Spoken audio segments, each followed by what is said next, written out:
He was the divine demon, a monster so powerful his sword was said to split the heavens themselves. The entire martial world feared his name until the day he finally died. But instead of disappearing, he reincarnates in the body of a sickly guy from a fallen family. Now the strongest martial artist in history is trapped inside a weak body slowly losing its mind. Surrounded by enemies, mocked by everyone, and haunted by madness itself, he must rise once again from the bottom. One day, a massive bloodbath occurred. The protagonist stood among the slaughtered, blood-drenched people. He found himself facing his remaining 3 opponents and abruptly drew his sword from its sheath. Namgung exclaimed, "This freak is clearly exhausted now." He is the head of the Namgung clan. Beside him stood the abbot of the Shaolin Monastery, Gin, and the leader of the Huaguang Mountain sect. Namgung shouted that they must kill him right now. Qian exclaimed that now only they remained. He glared at them menacingly and raised a wind. At that moment, Gin tensed up and exclaimed, "A spell that means endless life or endless light," which is why Buddhists often use it as a greeting, wishing each other longevity and radiance. He shouted for everyone to prepare and came face to face with the protagonist. He struck him with incredible force, causing Jin to fall to the ground and scream, "May he be damned, divine demon." He used his great Buddha palm and directed a bright magical light towards Qian. Qian had expected such a bright flash and easily dodged the attack. Gin was surprised and asked, "What?" Qian exclaimed that they would kill him first,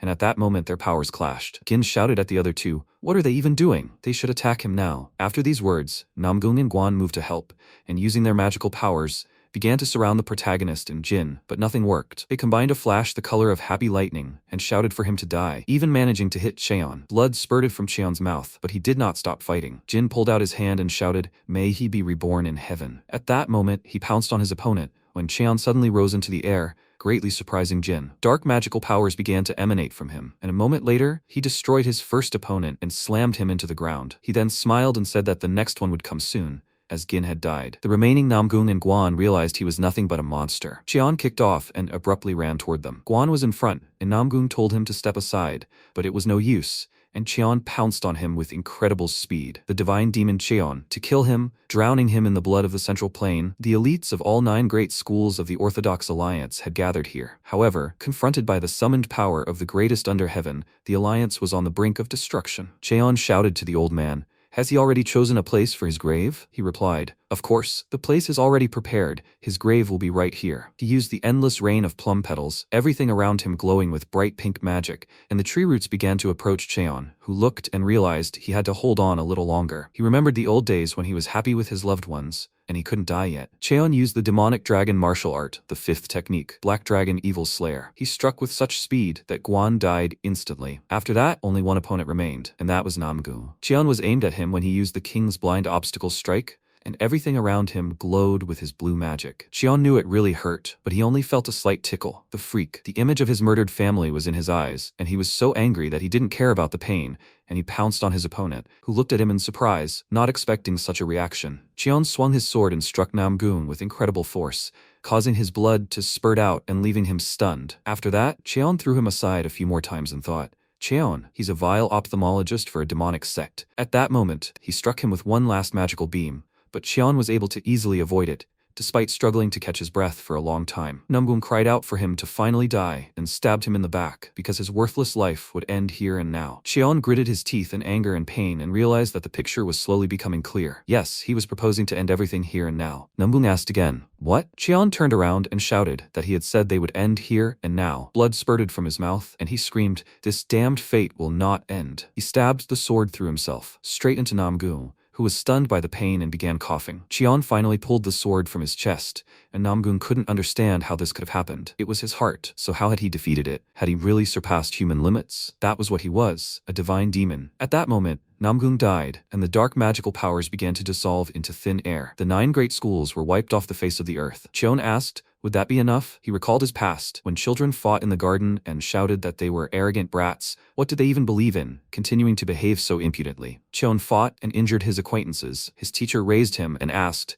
He gave them a good beating. His life flashed before his eyes. It was a long time ago. How strange it was to see his mentor's young face again. Yes, his path in the world of martial arts began right here. Initially, he simply tried to survive every day, but then he had to wander the world, relying entirely on his sword. To survive today, he had to kill someone, and so the endless cycle of meaningless deaths continued. Is there even any meaning to such a life? Is life really that fleeting? The girl told him she understood how he felt. She too argued with people in the marketplace every day, and if he didn't see everyone as his enemy in this place, he wouldn't last long here, and calming her younger brother and sister every time they begged for special side dishes was no easy task either. But in moments like these, they looked incredibly sweet. When her parents passed away and she gave up, they gave her the strength to live so she could start a new life. She asked why he couldn't find the same meaning for himself, to find the will to live. He screamed because he wanted to live with them, but they became the reason for life for someone who knew nothing in this world except killing. He raised his sword again for action, and this wandering life without a home began again. What was the meaning of his life? He recalled the facial features of that very girl, and tears welled up in his eyes. He began to cry and realized they had already been here. The path of slaughter he had walked alone for 15 years. Despite his sword becoming dull and countless wounds appearing on his body, he finally reached the full force of his power and carried out his vengeance. Finally, looking at the rising sun, he lowered his sword. The divine demon Cheon had fallen into eternal sleep in this place. When he closed his eyes, he heard screams. Did he show up here without any warning and talk all sorts of nonsense? Did he really think he would sell him his martial arts for a handful of coins? Cheon became enraged by the noise and asked, after all he had been through, was he really being cast into hell? The girl standing across from him was explaining that his older brother had an accident and wouldn't be able to inherit the clan's martial heritage. So how about passing on the family's martial arts to her son? He didn't understand what was happening and looked ahead questioningly. What was this even like? This clearly wasn't hell. The child began screaming that this was unacceptable, since his older brother was alive and well, as their family's martial arts could be passed down to a collateral branch on his mother's side. They weren't even close relatives. Even if the brother couldn't inherit the family's martial arts, their grandfather's techniques belonged to the family. Cheon looked at the children in surprise and asked, "Who are these two anyway?" At that moment, a young man approached them and suggested that this matter wouldn't be easily resolved, and that he would make a proposal. Cheon asked again, "Proposal?" He replied that he had heard that the Yeomwa family was in such dire straits that he had difficulty feeding even these two children, so he would bet money, and his stake would be the family's heritage. Then they'll fight, and the winner will take all. What does he think about this? And his little brother started shouting, "What is he talking about?" Because of his madness, their older brother couldn't even start training. Does he really think they'll fall for such an obvious trick? The boy chuckled and said they were talking too much, when Cheon suddenly asked in surprise, "Who is this Munjin?" His brother and sister were dumbfounded, and Cheon announced that he was the divine demon Cheon. At that moment, there was an awkwardness between them, and no one understood what was happening. At that moment, his interlocutor asked again, "What? Who is he?" Cheon replied that he was dubbed a divine demon. He asked again, "A divine demon? This is no longer funny. Why doesn't he go further and call himself the Lord of the Underworld? This guy is the second son of the Blue Flower Trading Guild, Dobo." The children also didn't understand why he said something like that right now. His sister was also angry, and at that moment, people assumed that his mania was getting worse day by day. With such a family heir, the fate of the Yeomwa clan was already sealed. She says these words out of her family affection for them. Let them not judge harshly, and there is nothing wrong with the proposal. This girl is the head of the Blue Flower Trading Guild, Bu Cheoan. Bu clapped her hands and said there was no point in talking anymore. She would consider their silence as an agreement to a duel. They should meet on the 5th day of next month at the Flying Shadow Pavilion. Dobo added that they would make a promise to each other as one warrior to another. If he breaks his word, he knows what will happen, right? And they went ahead and decided everything themselves.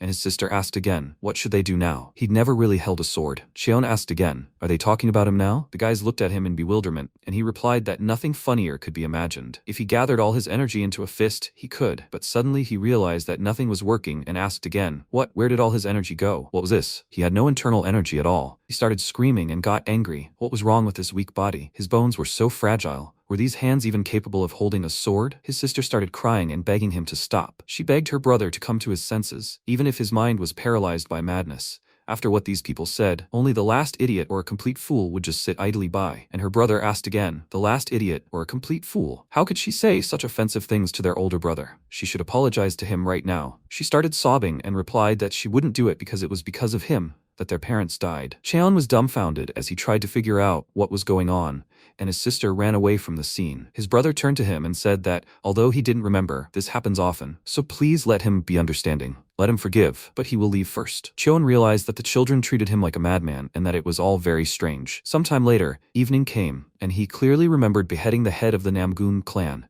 And because his heart was pierced through, it was unbearable pain for him to even take a single breath. He had avenged his family and his younger brother and sister, so he should have calmly closed his eyes and retired. But why did he end up in this body? What even happened? And who are these kids who look exactly like Sokjun and Yeju? No, first of all, why do they consider him crazy? What kind of nonsense is this? At that moment, a familiar face ran up to him and shouted, Young master, did he leave the residence again when he was so unwell? Does he even know how worried he was about him? Cheon asked again. Who else was he? He saw that he knew him. The boy was surprised and asked again. What? It seemed he had been overcome by a wave of madness again, and he was therefore accepting an explanation. This was Masok, a servant of the Yeomwa clan. Once, thanks to their exceptional talent for wisdom, countless sectors of the Orthodox Alliance desired to take him as their disciple. He is the heir of the Yeomwa clan, Moonjin, who turned 23 this year. He is his young master. He has told him this for the 6,205th time. Cheon asked in surprise, really? Then if he was so talented, then why is his inner core in such a state now? And as for the words about mania, why does everyone treat him like a madman? Masok didn't know what to say. It happened 17 years ago. They decided to have a fair fight without internal energy, and Moonjin, at 6, asked 9-year-old Dobo for a duel. Dobo replied, okay, a fair fight without internal energy. It was unknown who had first requested the duel, but the two young gentlemen engaged in combat without their elders present.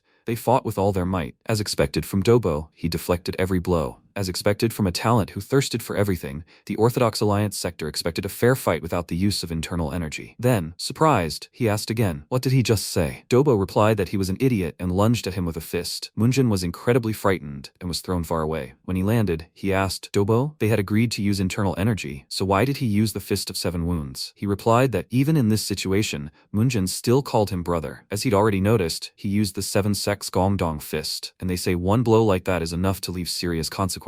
He's been testing this technique lately, and last week, he tried it on a senior disciple. He's still on the brink of death. Moonjin, I wonder what will happen to him. After these words, he struck the kid again. Cheon realized it was all clear. That was why he was being treated like a madman. If this state was one of the consequences of the blow near the Seiren, then it made perfect sense. But more importantly, he damaged his core of internal energy, turned him into a madman, and now he was so shamelessly challenging him to a duel. Then how did they deal with that freak that had him so wild now? Masok replied that it was the late head of the family's decision. He asked again, the father of this body? Masok replied fearfully, yes. Besides being the late family head's nephew, young Master Dobo was also the heir to the Blue Flower Trading Guild and one of the 10 outstanding talents in the Central Plains. So the late family head only scolded him more severely, and that settled the matter. His own son had been attacked with fists, 7 people had brought him to this state, and he'd simply scolded the offender? What a pathetic family. And where are his parents now? Masok lowered his gaze and replied, his parents, but he didn't finish the sentence, and they entered the room. When Cheon walked to the mirror, Masok explained that his obsession had only worsened over time. The clan head had run up serious debts, desperately trying to cure him. 9 years ago, the mistress's illness worsened and she died,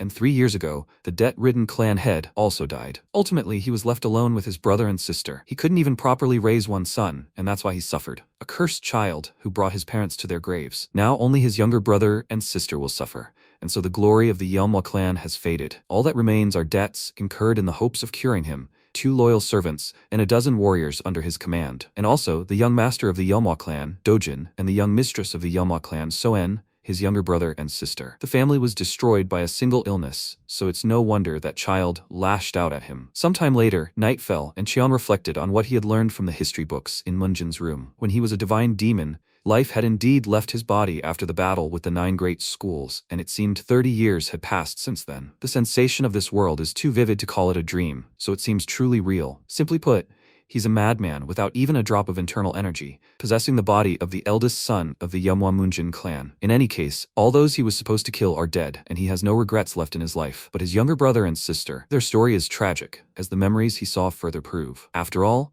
he'll now have to live in this body. Maybe he should help them a little? But there's a major catch. The Blue Flower Guild is the cause of all this destruction. The one who crippled this body was there, and the first thing he needs to prepare for is a duel with Dobo, which will take place on the 5th day of next month. Before then, he needs to embark on the path of a disciple at all costs. He smiled and wondered, does that mean he'll have to start from the most basic principles? He sat down in the lotus position opposite the window, thinking that it reminded him of when he first began studying martial arts as a child, when he'd even found it hard to breathe. He inhaled and saw a bright glow, wondering if perhaps this body's natural talent was truly special. He didn't even have to try to sense the chi in the air. Multiple bright rays appeared around his body. Cheon simply closed his eyes, and a bright light began to emanate from him, piercing even the walls of his house. After a while, those in the house heard a loud scream. They didn't understand where it was coming from, and ran into the room, asking, "What's wrong, young Master Moonjin?" He fell motionless to the floor, and the man screamed that young Master Moonjin had finally died. No, the brat was perfectly fine, except his pulse was faster than usual. Maesok clutched his head in hope and exhaled with relief. Wangbong grabbed his hands and asked why his body had become healthier. Moonjin raised his head and asked, "What's wrong with this body, you old idiots?" Just trying to form a core of profound energy had turned into such excruciating pain. And he asked again, "What did he just say?" Munjin screamed and asked,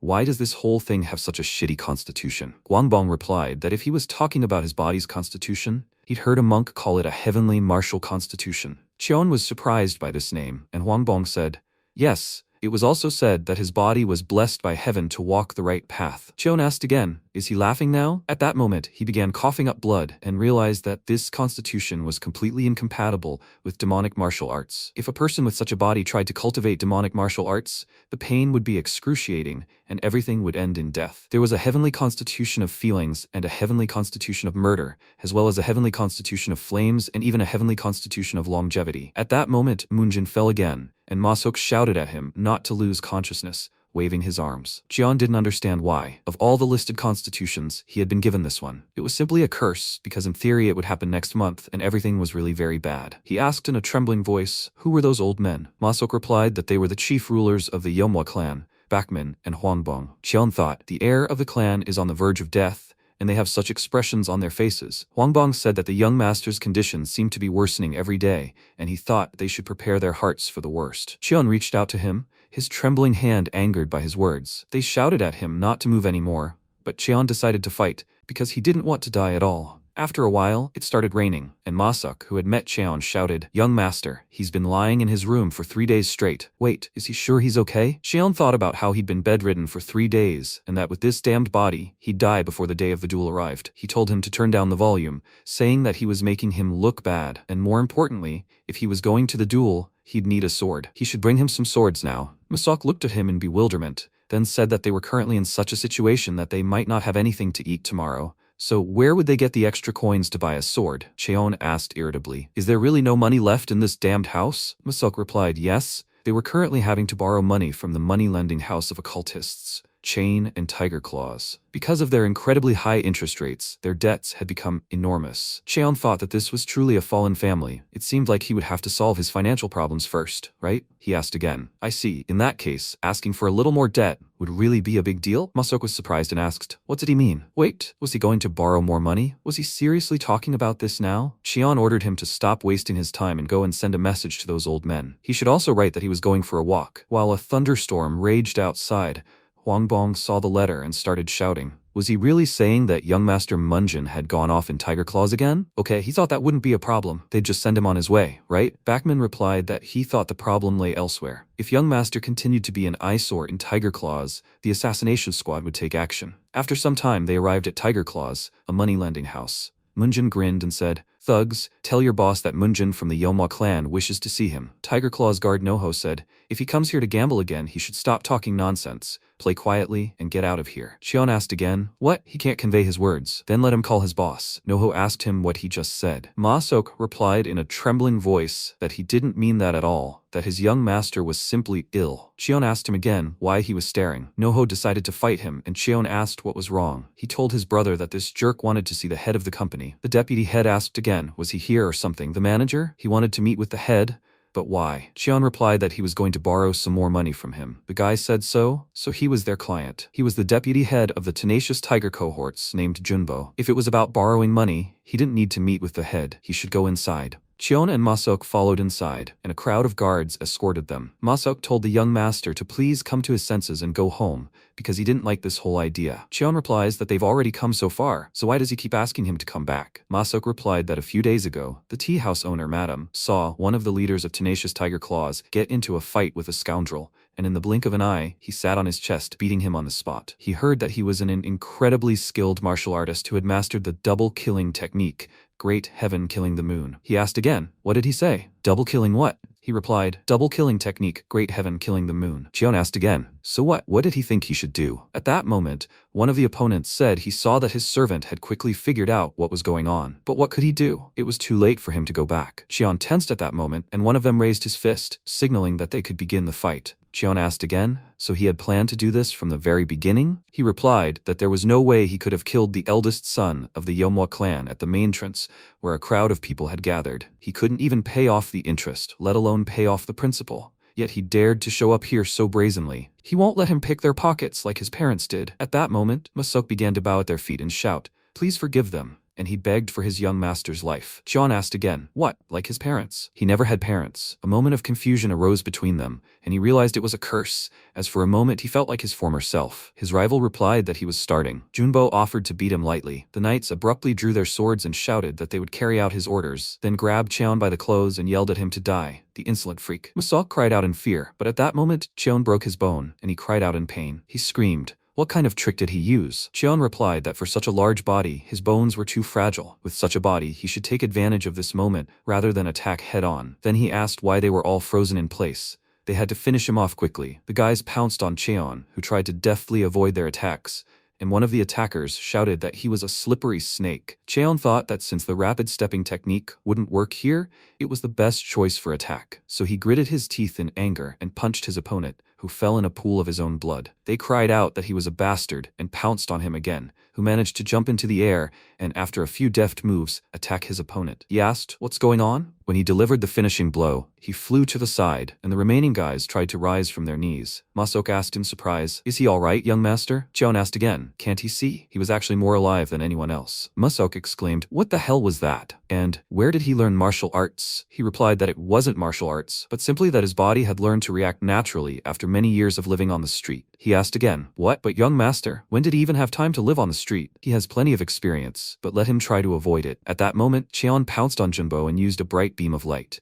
He asked again, "What, that coin?" Junbo told the pathetic warriors to get out of sight, and he would deal with him himself. Cheon replied that he simply wanted to speak with their leader. Was that really such a difficult request? Junbo replied that the leader wasn't someone you could just meet with, so let him bid farewell to his life. After these words, he lunged at Cheon with his sword, and moments later, a bright flash of light erupted between them. Cheon managed to block this attack with his chopsticks, which surprised Cheon. Cheon thought he brought them as a substitute because he didn't have swords right now, and they were very useful. A flash of light erupted between them, and he realized that, as expected, they were using martial arts he'd never heard of. When he clenched his hand into a fist, he realized his opponent had opened up and struck him in the arm. He cried out in pain as a huge stream of blood began to seep from his vein, and he thought that not only had he blocked him with chopsticks, but he was also using them to attack. He was a terrible person, and at that moment, Jimbo threw his hand aside and began cursing. Cheon said that if he continued to underestimate chopsticks, he would soon bleed. With these words, he pounced on his opponent and dealt several blows. Jimbo couldn't understand. Wasn't he a madman without a single drop of internal energy? How had he suddenly achieved such a profound mastery of weapons? Was this really Munjin from the Yeomwa clan whom he knew? Cheon said he'd heard their family was deeply in debt, so he was a little curious about their kind. But he, with such superficial abilities, dared to brazenly extort money from them? Junbo was startled when Cheon brought the tip of his sword to him and approached. He replied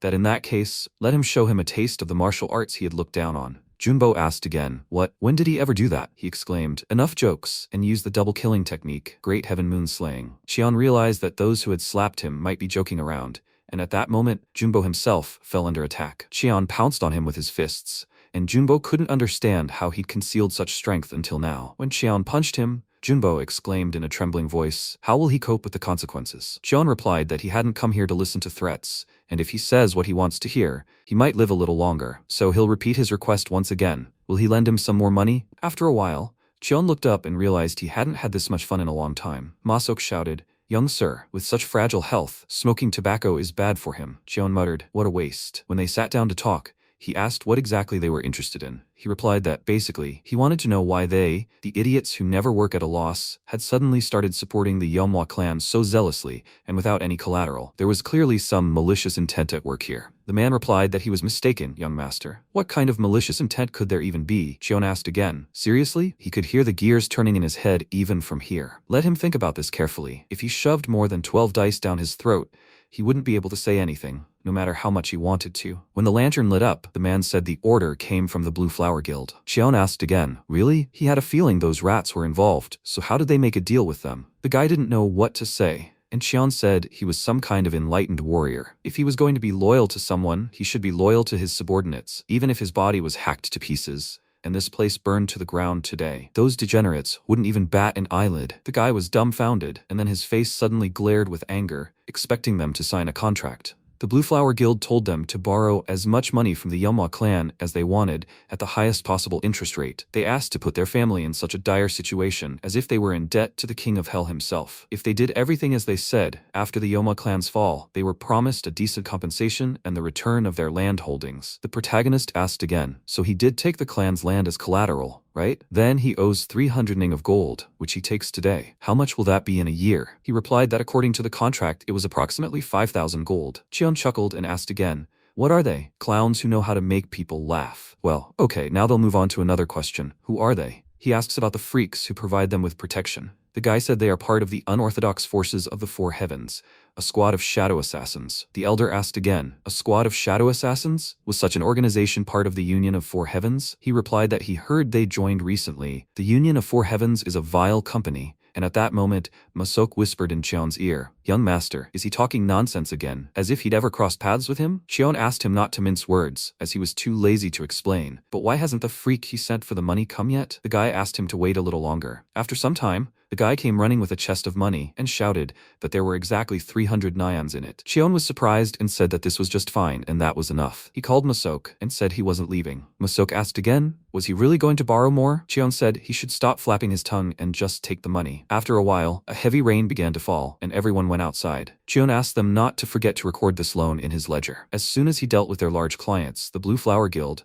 he would come to pay off all their family's debts. And apparently, they were freaks and were also shaking money out of ordinary people, and they should shut down this business. If they crossed the line, he would bury them alive. Junbo replied that he would remember this, then sighed with relief and thought that they would see who would be buried alive first. The crazy young master from the Manhwa clan had really surprised everyone today. Sometime later, Cheon arrived home, and his friends ran up to him and started asking if he was bleeding. He replied that it didn't belong to him. He asked what had happened in the tiger's clutches. He replied that he simply went and borrowed some money because he had heard that life was hard for them, and they also needed to feed the Manhwa clan warriors well. They couldn't allow even those who had remained with them to run away. Masok held the chest with trembling hands, and the elder asked them again, did they steal this money from somewhere? Those moneylenders would never have lent them money. Before leaving, he told them to properly record everything in the ledger, and he, the elder, simply needed to focus on making sure his younger brother and sister had clothes and food. Please, let them try their best. They listened silently to their master, and one of them said,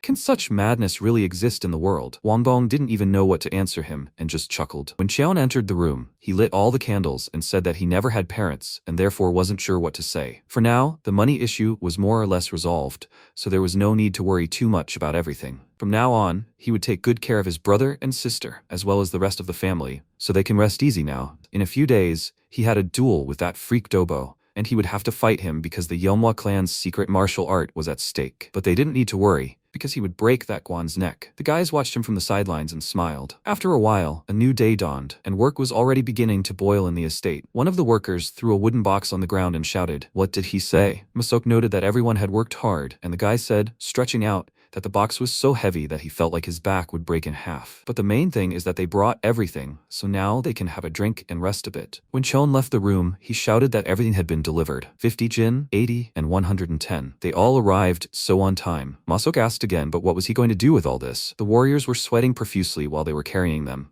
Cheon opened the box and saw the sword, wondering what he thought one could do with a sword. Of course, one should wield it. He grasped the sword in his hands and thought that first he should start with the easiest one, 50 yen a day. When he tried to lift it, he dropped it right to the ground because of its weight. Masok asked again, was he planning to swing such a heavy thing? Although he had foreseen this, he never expected that he wouldn't be able to lift even the lightest sword. This body was too rotten, but he couldn't give up. His entire body trembled, and he repeated that even if he had to grab it with both hands, he would lift this sword no matter what. And stop looking at him. Let him go and do what he ordered him to do, and let him cook him meat dishes from now on. Masok remained silent, and after a while said that he was simply worried about him. When Cheon began swinging his sword in his room, he realized that he had exactly 2 weeks left until the duel. His current practice was the heavenly martial constitution, and it was completely incompatible with the demonic arts his teacher had taught him. Therefore, his last remaining option was the technique imparted to him by a close friend of his teacher, the 9 swords spell. He swung his sword and used this technique, knowing that now it was his only way to survive. He concentrated and prepared for battle. After some time, Dobo waved his wand and declared it amazing that Munjin had defeated the Tigerclaws gang. His subordinates replied that, according to the reconnaissance squad, they would be unable to move for approximately 2 weeks. He was surprised since Munjin had no core, so how had he managed this? Even with rot, he still retained his value. so now he should prepare a gift for their dear young master, Moonjin. He tossed the tool aside and realized he was eagerly awaiting the day of the duel so that he could come here and reveal all his hidden qualities. The protagonist had worked hard and trained diligently. A heavenly martial constitution, if it was a body bestowed by the heavens themselves, it should be able to withstand something of this nature. After some time, Cheon realized that Masok had prepared everything he had asked for. His body trembled, and beads of sweat trickled down his face from exhaustion. He exhaled and realized it was time to begin. He used the 9-sword steal spell, the first tactic being a swift thrust. Raising his sword, he always thrust forward, and no one will dare to block his path. He swung his sword and chanted. The second tactic is the sword of destruction. No matter how he does it, he will destroy everything in his path. He gripped the sword firmly in his hands as he held it, and a stream of water flowed down his face. Tactic 3 is crossing the heavens. Even if it's energy, the heavens are small because there are fewer of them. He was very tired at this point, holding the sword, and cried out that his back really hurt. After that, he decided to move on to the next step and grabbed the whip. Swinging it, he began to undergo the next tests. This was the fourth tactic, the sword of cleaving the void. No martial art can withstand this sword. Even complex techniques can ultimately be defeated by the simplest sword. He realized that none of them had hit and suddenly exclaimed.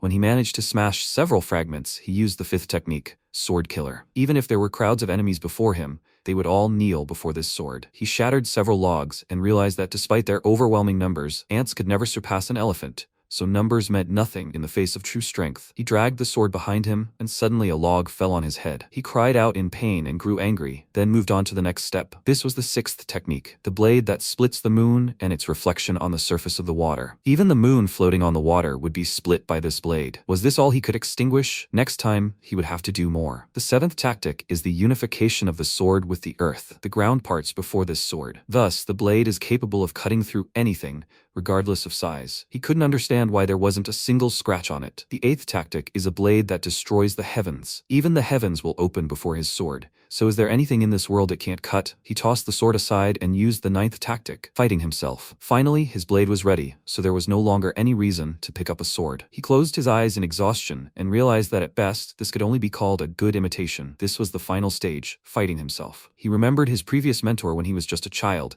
and his mentor asked him if he remembered. Xian replied that he remembered everything, but did such a mediocre swordsmanship deserve the name martial art? Even the explanation of the steps was utterly ridiculous. He cuts through the earth of the sky and even cuts himself? It seemed like these phrases were made up by a child to sound as cool as possible. The mentor replied that he couldn't deny it, but could he really allow the legacy passed down by his close friend to sink into oblivion forever? He couldn't inherit this martial art of swordsmanship, so he would do it in his stead, because he was the only swordsman who could cross swords with him on equal terms. Chion asked again, "What? Even without a single drop of profound energy?" He replied that he probably used the steps of refining profound energy, since those who had already joined the sects of the Orthodox Alliance couldn't properly master it, and he urged him to pass it on to someone who hadn't yet embarked on the path of apprenticeship. Steps of refining profound energy. What kind of trashy skill is that? The mentor flicked Qian's forehead and yelled that he was just stating dry facts and should shut his mouth. Qian grabbed his paws and replied, "Okay, basically, they're back to where he was before. If he swung this sword 1,000 times, his body would change, and if he swung it 100,000 times,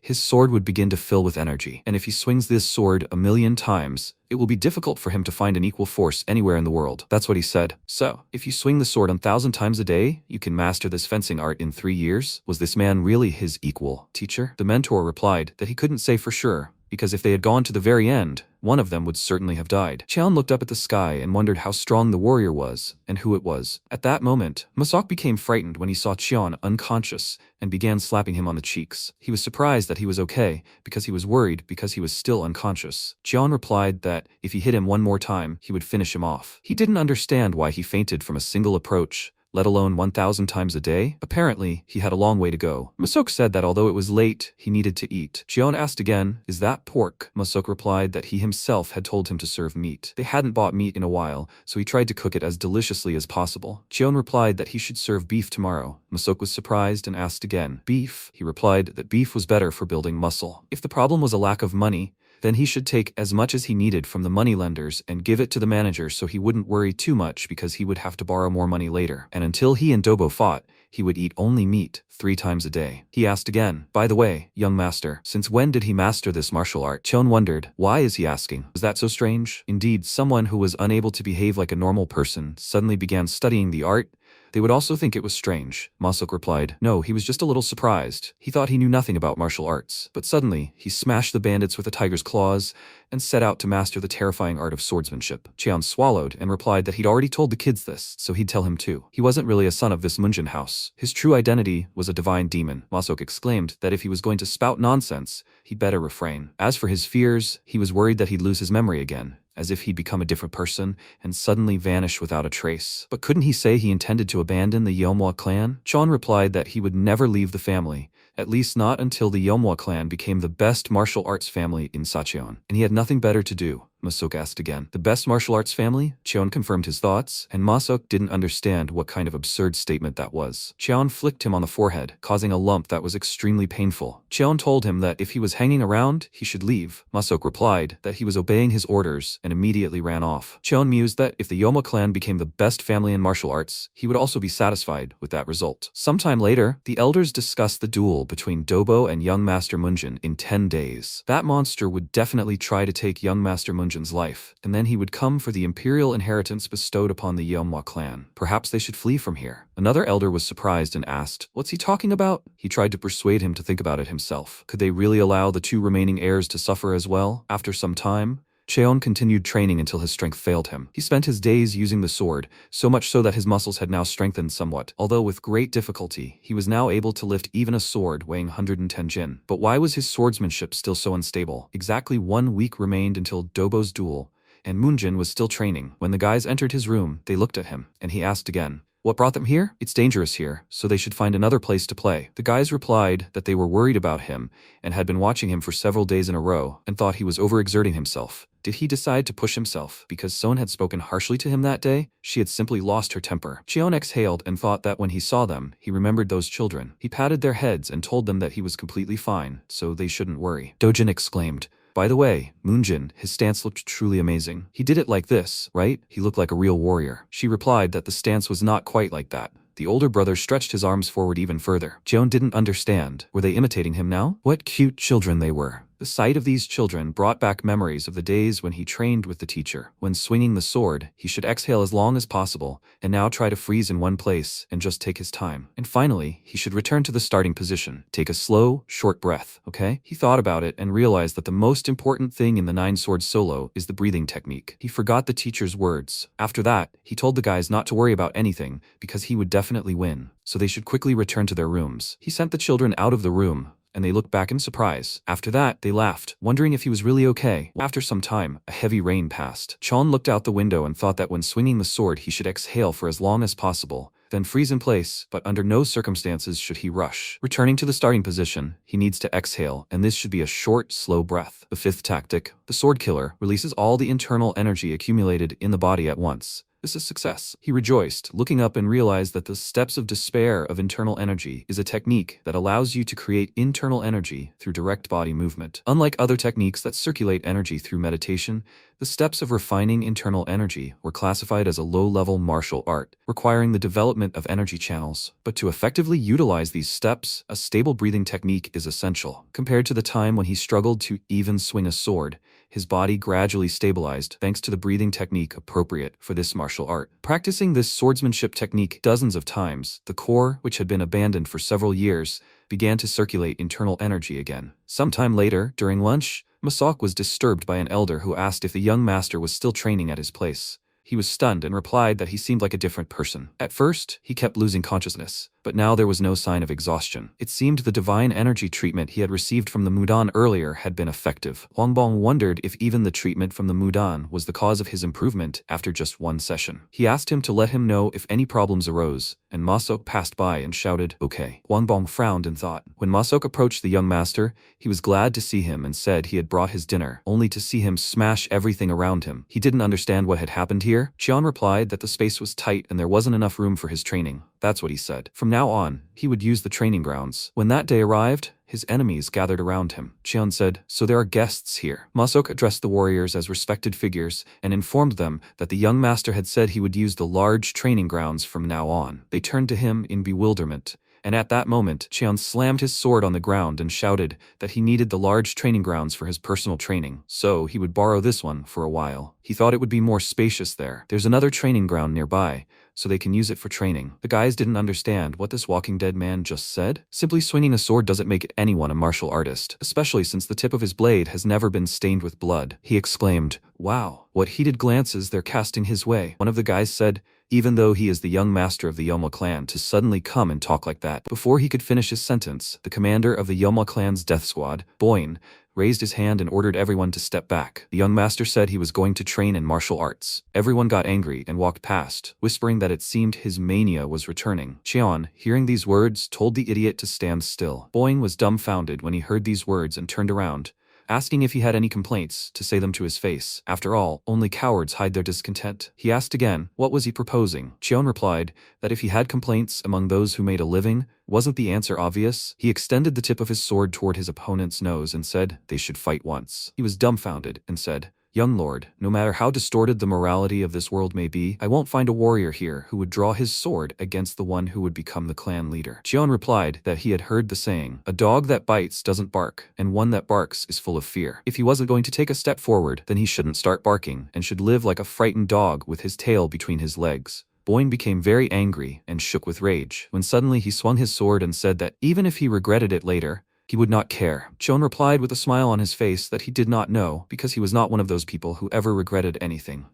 Masok closed his eyes in fear as he watched what was happening, and Cheon replied that he didn't know. Those around him watched his actions in surprise, and he continued, saying that he wasn't the kind of person who ever regretted anything. At that moment, he drew his sword from its sheath and thrust it into the ground, after which a struggle began between them. Boyne swung his sword sharply to strike the protagonist, but he deftly dodged the blow seconds later and grabbed him by the neck. Those around him didn't understand. Was he really fighting without a sword? And what kind of movement was that? Everyone watched Cheon in amazement as he changed, rarely lifting his feet to avoid being hit by Boyne's sword. Masok was sweating from fear, worried about his master. Boyne shouted at him to stop dodging and let him deflect his attacks with his sword. Cheon replied that that was right, that's what he should do. As Cheon plunged his sword into the ground, Boyne explained that he'd been a member of the Yahello clan for 25 years, so he knew full well that the family had become what it was because of him, young Master Munjin. But now he suddenly started talking about martial arts. Cheon looked at him in surprise, after which their fight continued, and Boyne shouted that he should know his place. Cheon swung his sword and used the 9-sword solo tactic, the second tactic, Sword of Destruction. At that moment, he tensed, and Boyne realized what had just happened. That technique that had momentarily caused his internal energy to lose its stability. Cheon replied that what he'd said was true, but at that moment, he punched him right in the face, drawing blood, and Boyne began to fall to the ground. Cheon said that from now on, everything would be different. Boyne couldn't understand how this was even possible. His once clouded gaze had become completely different. These were the eyes of a true warrior, burning with determination, and he fell to the ground from a powerful blow. Everyone was surprised that young Master Munjin had won, and their mouths dropped open in shock. Boyne's friends ran up to him, asking if he was okay. Cheon asked, "No one has any complaints now, right?" One of the guys yelled that it was cowardly. Cheon turned around and asked, "What?" The guy replied that he knew Boyne couldn't hit him, young master. Boyne yelled at him to shut up at that moment, and rising from his knees, declared that this was his defeat. After a while, Boyne stood up and said he had taught him a lesson. Cheon replied if he'd learned it in 100 tries, he could go free. At that moment, he waved and told everyone to get out of the way and go train on the nearby training ground. Many of the guys left, leaving the training ground to the protagonist. He turned to Masok and told him to leave too. Masok looked at him in surprise, and then evening fell. One of Boyne's friends started screaming in anger. He might be their master, but weren't his actions too much? Why had he let him get away with everything? Boyne asked again. Who else had ever shown mercy? He thought he was already 1 foot in the grave. His friend asked again, "Is that true?" He replied, "Does he look like the type to lie?" The guy replied that he didn't mean that, and Boyne said he didn't know what happened, but their crazy young master had received a chance granted by heaven itself. He wondered, a chance granted by heaven itself? And when had he managed to do that? There had been no reason to do so. Masok stood silently and said nothing. In any case, young Master Munjin had changed, so everything would probably be fine now. After some time, evening fell, and the elders began discussing the duel with the Blue Flower Guild tomorrow. Bakman turned to Huangbong and asked if he knew how many years had passed since they joined this clan. Huangbong replied that it had been about 37 years. Bakman noted that this was quite a long time. In his younger years, the Jute Flame Emperor was truly an unrivaled warrior. He appeared in the Jianghu alone, and even the clan at the top could not deny his martial prowess. Hadn't they sworn to dedicate their entire lives to his light? However, now he had broken that oath. Bachman replied that they simply needed to somehow continue his lineage and martial legacy. Wangbong replied that he knew this and didn't need to convince him of it. For 17 years they cared for the insane young Master Munjin, and for another 17 years they protected the Yumhua clan, which he had espoused with him. Even if they met the Jutei Master in the afterlife, he wouldn't judge them, would he? More importantly, are the preparations complete? Bachman asked. Did they really need so much preparation? They just needed to grab some money to settle in the new place, and besides that, there were still a few warriors and 4 clan scrolls left. At that moment, he told Huangbong to go first. He was surprised and replied that, after all, he was his blood relative, and someone had to take care of his body. A hired guild master and a blue flower would be there to witness the duel. Huangbong noted that they were bragging for everyone to see about their plans to commit theft, but Bachman replied that they were simply saying they were confident of victory. The Blue Flower Guild, those evil snakes, would burn this place until not even the roots remained. He should go to the appointed place and wait for him there. The young master and mistress would probably be shocked. When a new day dawned,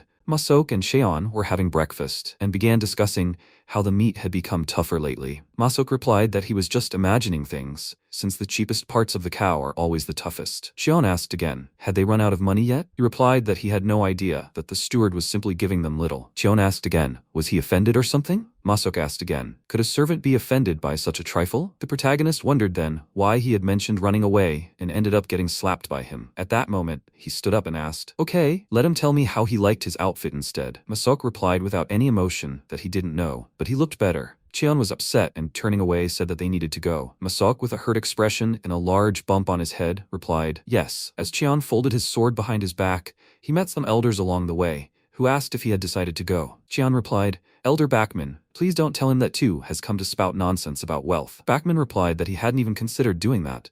And Cheon asked again, oh really? Well then, let him wait here. He'll quickly dispatch those damned thieves in return. He replied that he would go with him, and an awkward silence ensued. Cheon realized the old man was very worried about him, but he would crush his opponents no matter what. Maybe the problem is that old people are naturally overly nervous about everything. Finally, when they reached the gate, Cheon confidently told everyone to follow him. After a while, a crowd of people gathered in the arena. This was supposed to be a duel to settle the dispute between the Blue Flower Guild and the Yomhua clan. Those who wanted to place bets could hurry here. People were wondering what the betting odds were. Both men were neck and neck, so if he bet on the winning side, he would get half the payout. That sounded pretty good to the average person. They were discussing whether, if it was a martial arts match, it wouldn't be better to bet on the Yomhua military family rather than the merchant guild. One of them decided to bet 2 nans of silver on the young master of the Yomhua family. At that moment, people began shouting when they saw the young master and looked at him questioningly. Cheon walked confidently, nibbling on a sweet candy. The guy about to place a bet asked himself if he could cancel his 2 nans of silver bet on the Yomhua family. Cheon grinned and told Bachman, watch it. He said he wasn't late. Bachman replied that he was eating so much before the fight,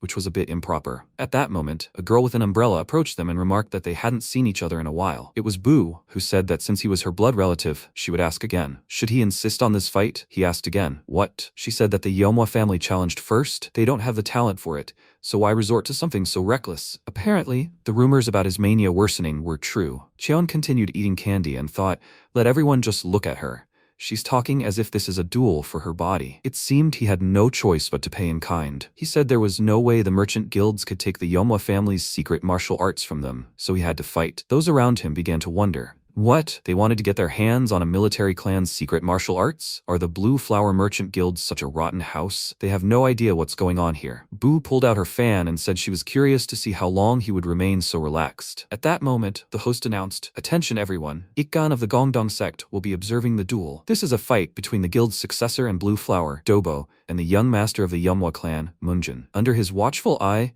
they will fight with honor and fairness. Many people raised their hands and shouted for the fight to begin. Dobo chuckled and said he saw that he had received the items they sent. Cheon asked, what did he just say? Dobo replied that the outfit he was currently wearing was the battle uniform of the Fire Emperor of the Yomhua clan. He personally sent it to him to celebrate Munjin's return. Cheon asked, what is this? So after the duel, he will have to return the rest? At that moment, he drew his sword and held it above himself. The people were surprised that the young master of the Yomhua clan was a master of swordsmanship. But how could one practice fencing with such a large sword? By the way, wasn't the Fire Emperor a master of hand-to-hand combat? After these reflections, there was silence. And at that moment, Bachman turned to Masok and asked if the young master had said anything to him. Masok asked, what did he mean? When he had told him to run that morning, He had become very angry. Bachman asked again, did he suggest he run away?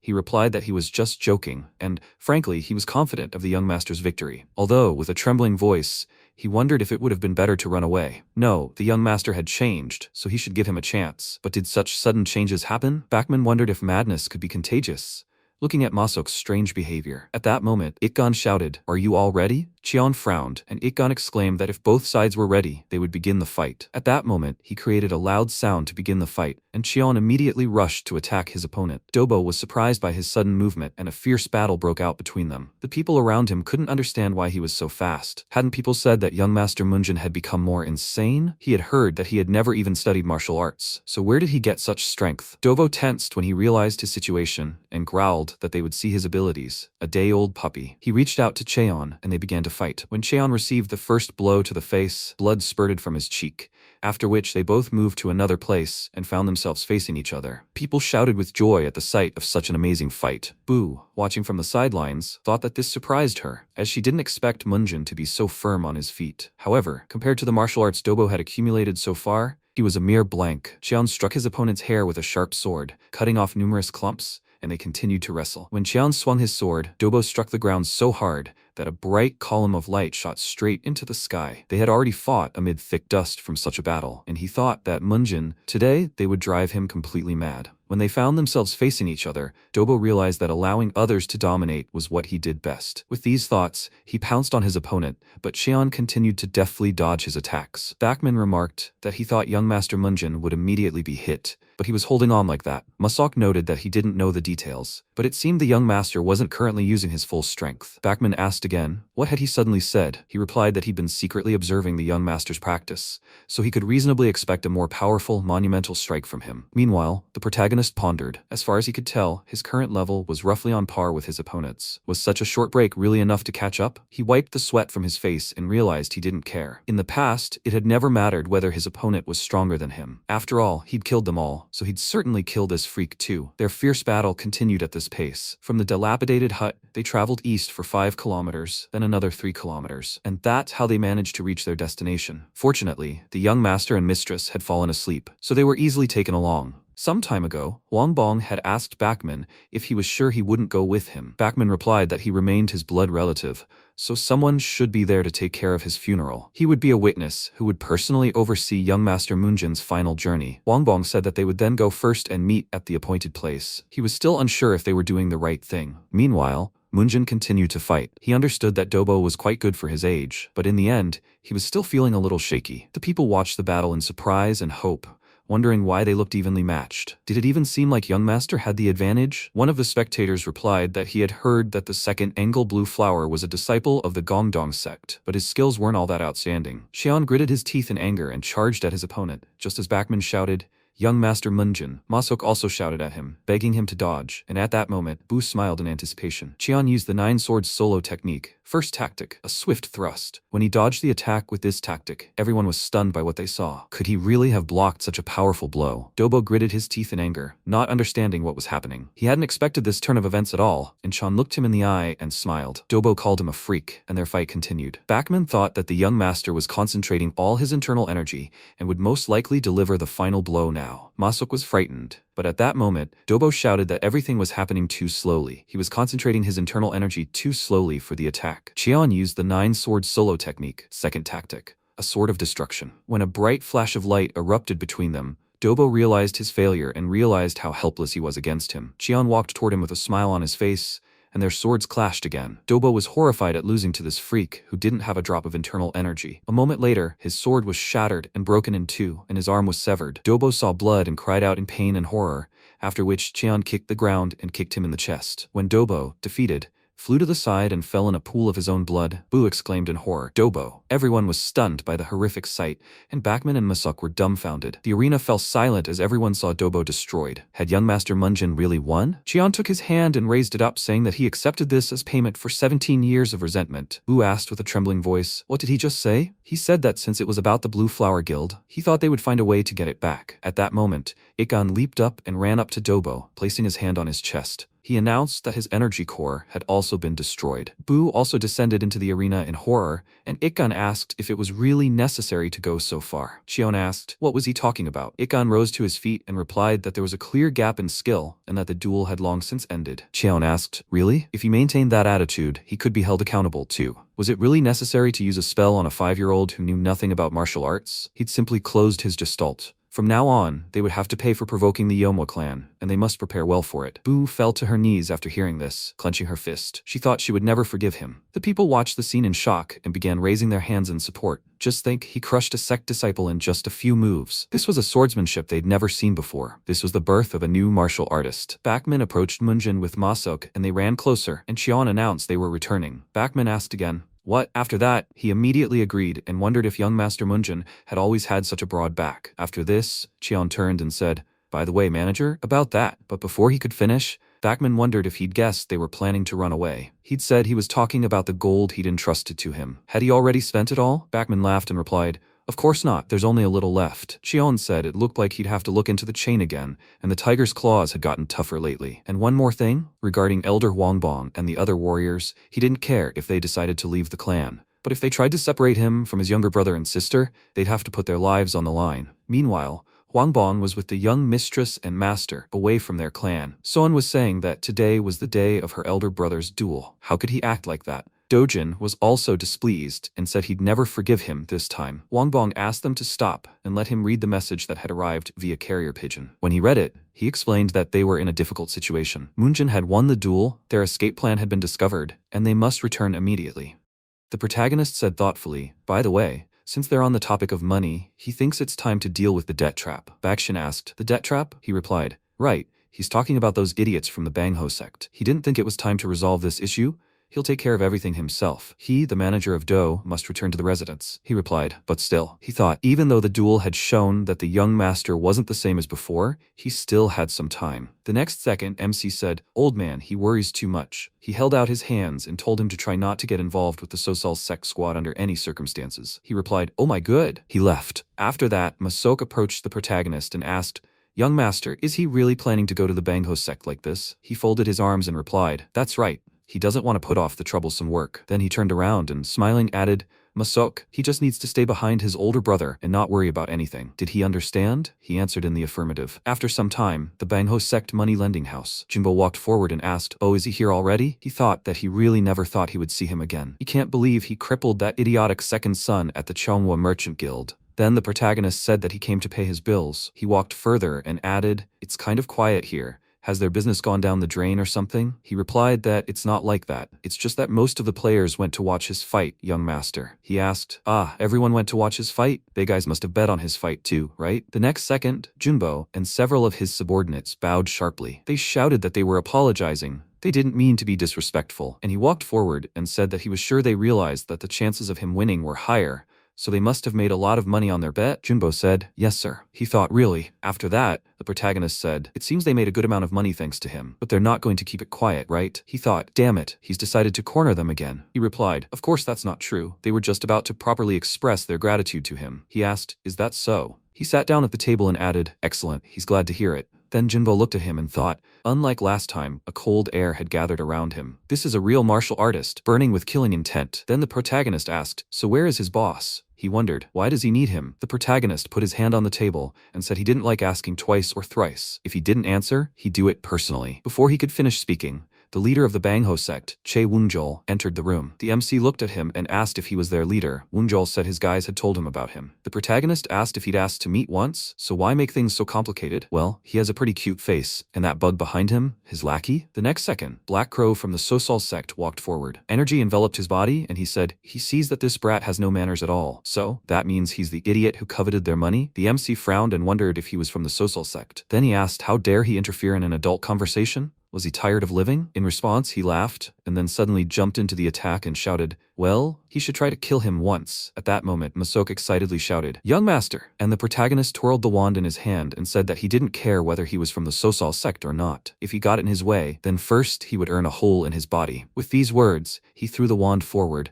piercing the attacker's arm completely. Then, Black Crow smiled and thought that he was some kind of little idiot, but he was quite an unusual guy. Then he said that he couldn't believe he pierced his arm with chopsticks, What an interesting kid. MC noted that this was not what he wanted to hear from a green idiot like him. The next second, Black Crow jumped into the attack again and told him to keep his nose in the air. The protagonist also moved forward, but with a sharp jump, he managed to dodge Black Crow's attack, whose fist punched a hole in the floor. From above, the protagonist asked what he was looking at. Black Crow looked surprised and then spun around sharply, slamming his hand in front of him, but the protagonist managed to dodge to the side and then smirked, and the attacker thought, "What the hell? How did this brat manage to dodge his attack?" Then MC declared that he would make another hole. Black Crow caught the stick flying towards him, but the momentum had already pierced his body. He dropped to one knee, while bodily fluid dripped from his injured eye. The protagonist approached him and asked, "How is it? Is the air flowing well?" He shouted.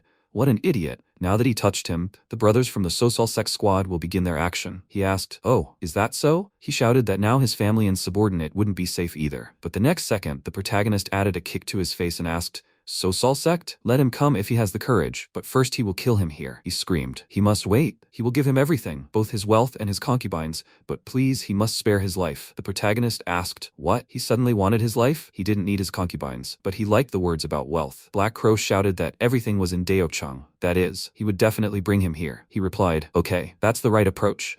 But if he suddenly doesn't return, then he will have to breathe through an additional hole that he will punch in his face." He shouted that he will definitely come back. Then the protagonist looked at the head and said, "Now how about we start the debt write-off procedure again?" The next second, Woonjol fell to his knees and began bowing, begging him for mercy. The MC came closer and asked, "Him too?" He looked up at him and shouted that he would give him all his property. The protagonist asked what he was talking about. Everything that belonged to him was already his. He was surprised. What was he talking about? He replied that if you take the 7,000 Nyang profit they took from ordinary people and add the cost of their lives, the idiots who constantly interfered in the affairs of a military family, wouldn't that amount equal his entire fortune? He said that in that case, he would give him his entire fortune. But the next second, the MC left a hole in the man's head and noticed that he didn't understand human speech at all. Why did he keep repeating that he would give up what was already his? Then the leader fell lifeless to the ground, while those present watched perplexed. Then the protagonist turned around and asked when the next person in line after that idiot would arrive. Junbo stepped forward and said he was the deputy head. He asked, He didn't know. Then Junbo bowed and shouted, "That's right. He's asking, please. He must spare his life. From now on he will live a righteous life, so he begs him to give him a chance." And the protagonist sat down at the table and folding his arms, said, "Well fine, he can live." After that, he placed the documents on the table and asked, "So what is the current net worth of that dead man? If you add up the value of the house, the kyoban, and all the cash, it comes to about 4,000 nyang in gold. Then what are the assets of the moneylending house?" Junbo raised his hand and said, "Taking into account all the establishments, at least 10,000 nyang in gold, and a separate payment of 500 nyang in gold to the Sosal sect must be made this month." Then MC began to read the document and said, "Okay, they'll look into it. The entire fortune of the Bangho sect leader is 4,000 nyang, and the business he stole must naturally be returned to his family. The total assets of the Bangho sect are 10,000 nyang in gold, plus a payment of 500 nyang in gold to the Sosal sect. If we add compensation for moral damages, the total amount is 20,000 nyang in gold. He thinks he's judged fairly." Junbo shouted that he'll immediately prepare all the documents and bring them here. He replied, "Okay." He offered to complete all the documents right now and complete the gold transfer. He shouted, "Yes." Then the protagonist rested his chin on his folded hands and said, "Now isn't it time to discuss the value of the remaining people's lives?" With these words, he looked at the two men standing before him and added that he had said he would spare him, but there was no mention of their lives being spared. They cried out that they were begging for mercy. After a while, Baekshin stood next to a huge number of chests and cried out in surprise, "What's all this?" MC stood behind him and explained that he had sorted out the debt pile. Each chest contained 400 nyang in gold. He said, "Young Master Hua." He turned and asked, "Didn't he tell you who was behind the moneylender's house?" The protagonist replied that he had mentioned the Sosal sect. He asked if he knew who the Sosal sect was doing business with. He replied that he didn't. Did he really need to know? He replied, "Jusugong from the Red Sword Sect clan, sworn brothers of Black Crow and Red Crow from the Sosal sect squad." Then the protagonist asked, "Isn't this Black Crow the one with all 10 fingers pitch black?" Baekshin cried out in surprise, "Have they met before?" He replied that that was right. He had stabbed him in the eye with a chopstick. He was surprised. "What?" And then the protagonist said, "Lord Du, such an opponent may be too strong for him or Elder Cho, but he shouldn't hold him to his standards. If there's a pesky bug flying around, he'll just swat it and be done with it. Anyway, for dinner tonight, he wants to eat the most tender veal, and when his younger brother and sister return, he must take care of their dinner too." He waved his hand and, turning in the opposite direction, added that he would go to his room first. Baekshin watched him go silently, thinking that Black Crow was feared throughout Sichuan province, but he dismissed a master of such stature as a mere nuisance. Whether during the duel or now, he continued to wonder if this was really the same young Master Hua he knew. After a while, a subordinate said, "The Yomwa sect set a trap. She must be shocked by the outcome of the duel." Guildmaster Choyan stood in front and said that for someone hired to serve him, he was too talkative. As she had said, he must leave only one child alive and bring him here. He could kill the rest. She didn't care. But he must remember, one child must be alive and unharmed. He laughed in response and said he understood. He'd be back before the sunset. Then Choyan raised the figure above the map and thought,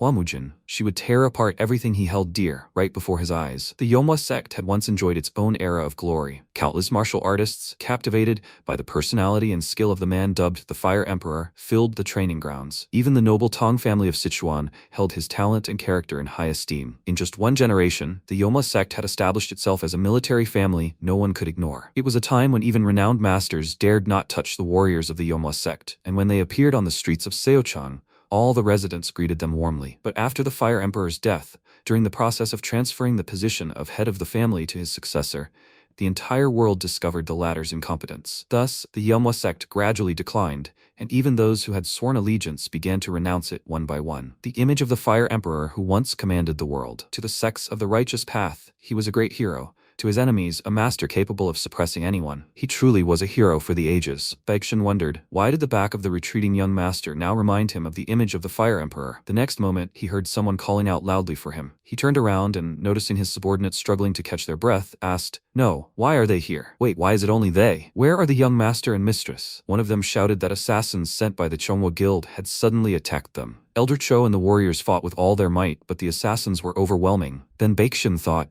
the young master and young mistress are in danger. He shouted that they must report this to young Master Hua immediately. He would go there first. They shouted, "Yes," and then he rushed off. Meanwhile, one of the warriors asked, "Are they the only ones left now?" They weren't going to kill everyone, so he should think carefully. With his foolish actions, he could send all the little ones to the grave. With these words, he laughed, and Huangban angrily shouted, "What idiots!" The next second, Baekshun arrived, knocking the weapon out of the warrior's hand. His fan returned to him, and he looked at his opponents and said that he had better go quietly home. Then one of the warriors shouted. Another appeared. "Kill." They rushed to the attack while Baekshun fought them. Then the warrior shouted. The only one who came to help was a decrepit old man. Baekshun dealt a few blows, and then Huangban shouted, "Watch out!" Baekshun noticed a warrior preparing to attack. The next second, he swung his sword while Baekshun flipped to the side and shouted, "Damn!" He skidded to a stop on the ground and held his folded fan in front of him, blocking the enemy's attack. The warrior who had attacked him shouted that he could handle him. They should take one child and kill the rest. Baekshun shouted, "Idiots!" The next warrior charged, shouting that he should die already. He struck the steward in the chest and shouted that he was finished now. He added another cut to his body,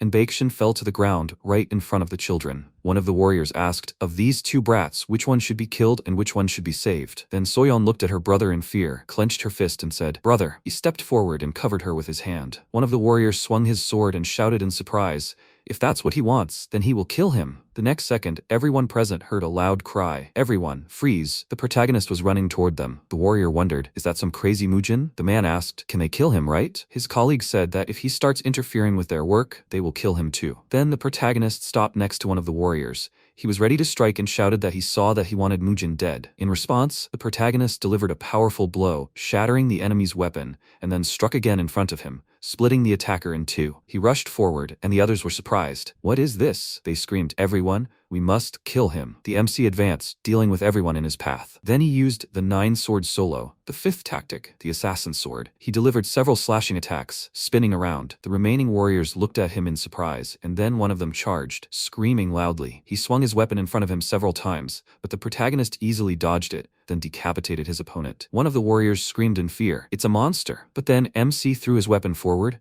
cutting off the arm of one of the warriors. He fell to his knees, clutching his wounded shoulder, and screamed loudly in pain. The protagonist told him not to dare move even his fingertips if he didn't want to die. Then he looked back. Soyeon closed her eyes and, looking through the hole between her fingers, asked, "Brother?" And Dojin covered her eyes with his hand and shouted for her not to look, and she was surprised. "What? Why? Didn't Big Brother come here too? Didn't he eliminate all the bad people?" He shouted, "That's right, but you can't look." Then the protagonist approached them and asked, "Are they okay?" The boy looked up at him and replied, "Yes, absolutely." MC said, "He must have been scared." He replied, "Not at all. After all, he was the son of a warrior." The protagonist then placed his hand on his head and said he was proud of him. After that, he looked at Elder Cho and told him to go back with the wounded warriors and his younger brother and sister. He lifted the steward on himself and replied, "Yes." They quickly rushed to the infirmary. Then the protagonist said, "So, How much longer do you intend to moan, left with only one arm? Was he sent by that ugly woman from the Chonghua Guild? He came closer and added that if he answered his questions properly, he might let him live. The warrior shouted, "Is he really letting him live?" He replied that he wouldn't tell you twice. He could simply snap his finger and destroy them all, starting with him. He replied, "That's right. They were hired by the head of the Chonghua Guild, Choyan. She found them through the Ark of the Dispossessed. He really won't kill him?" At that moment, the protagonist reached for the sword lying on the ground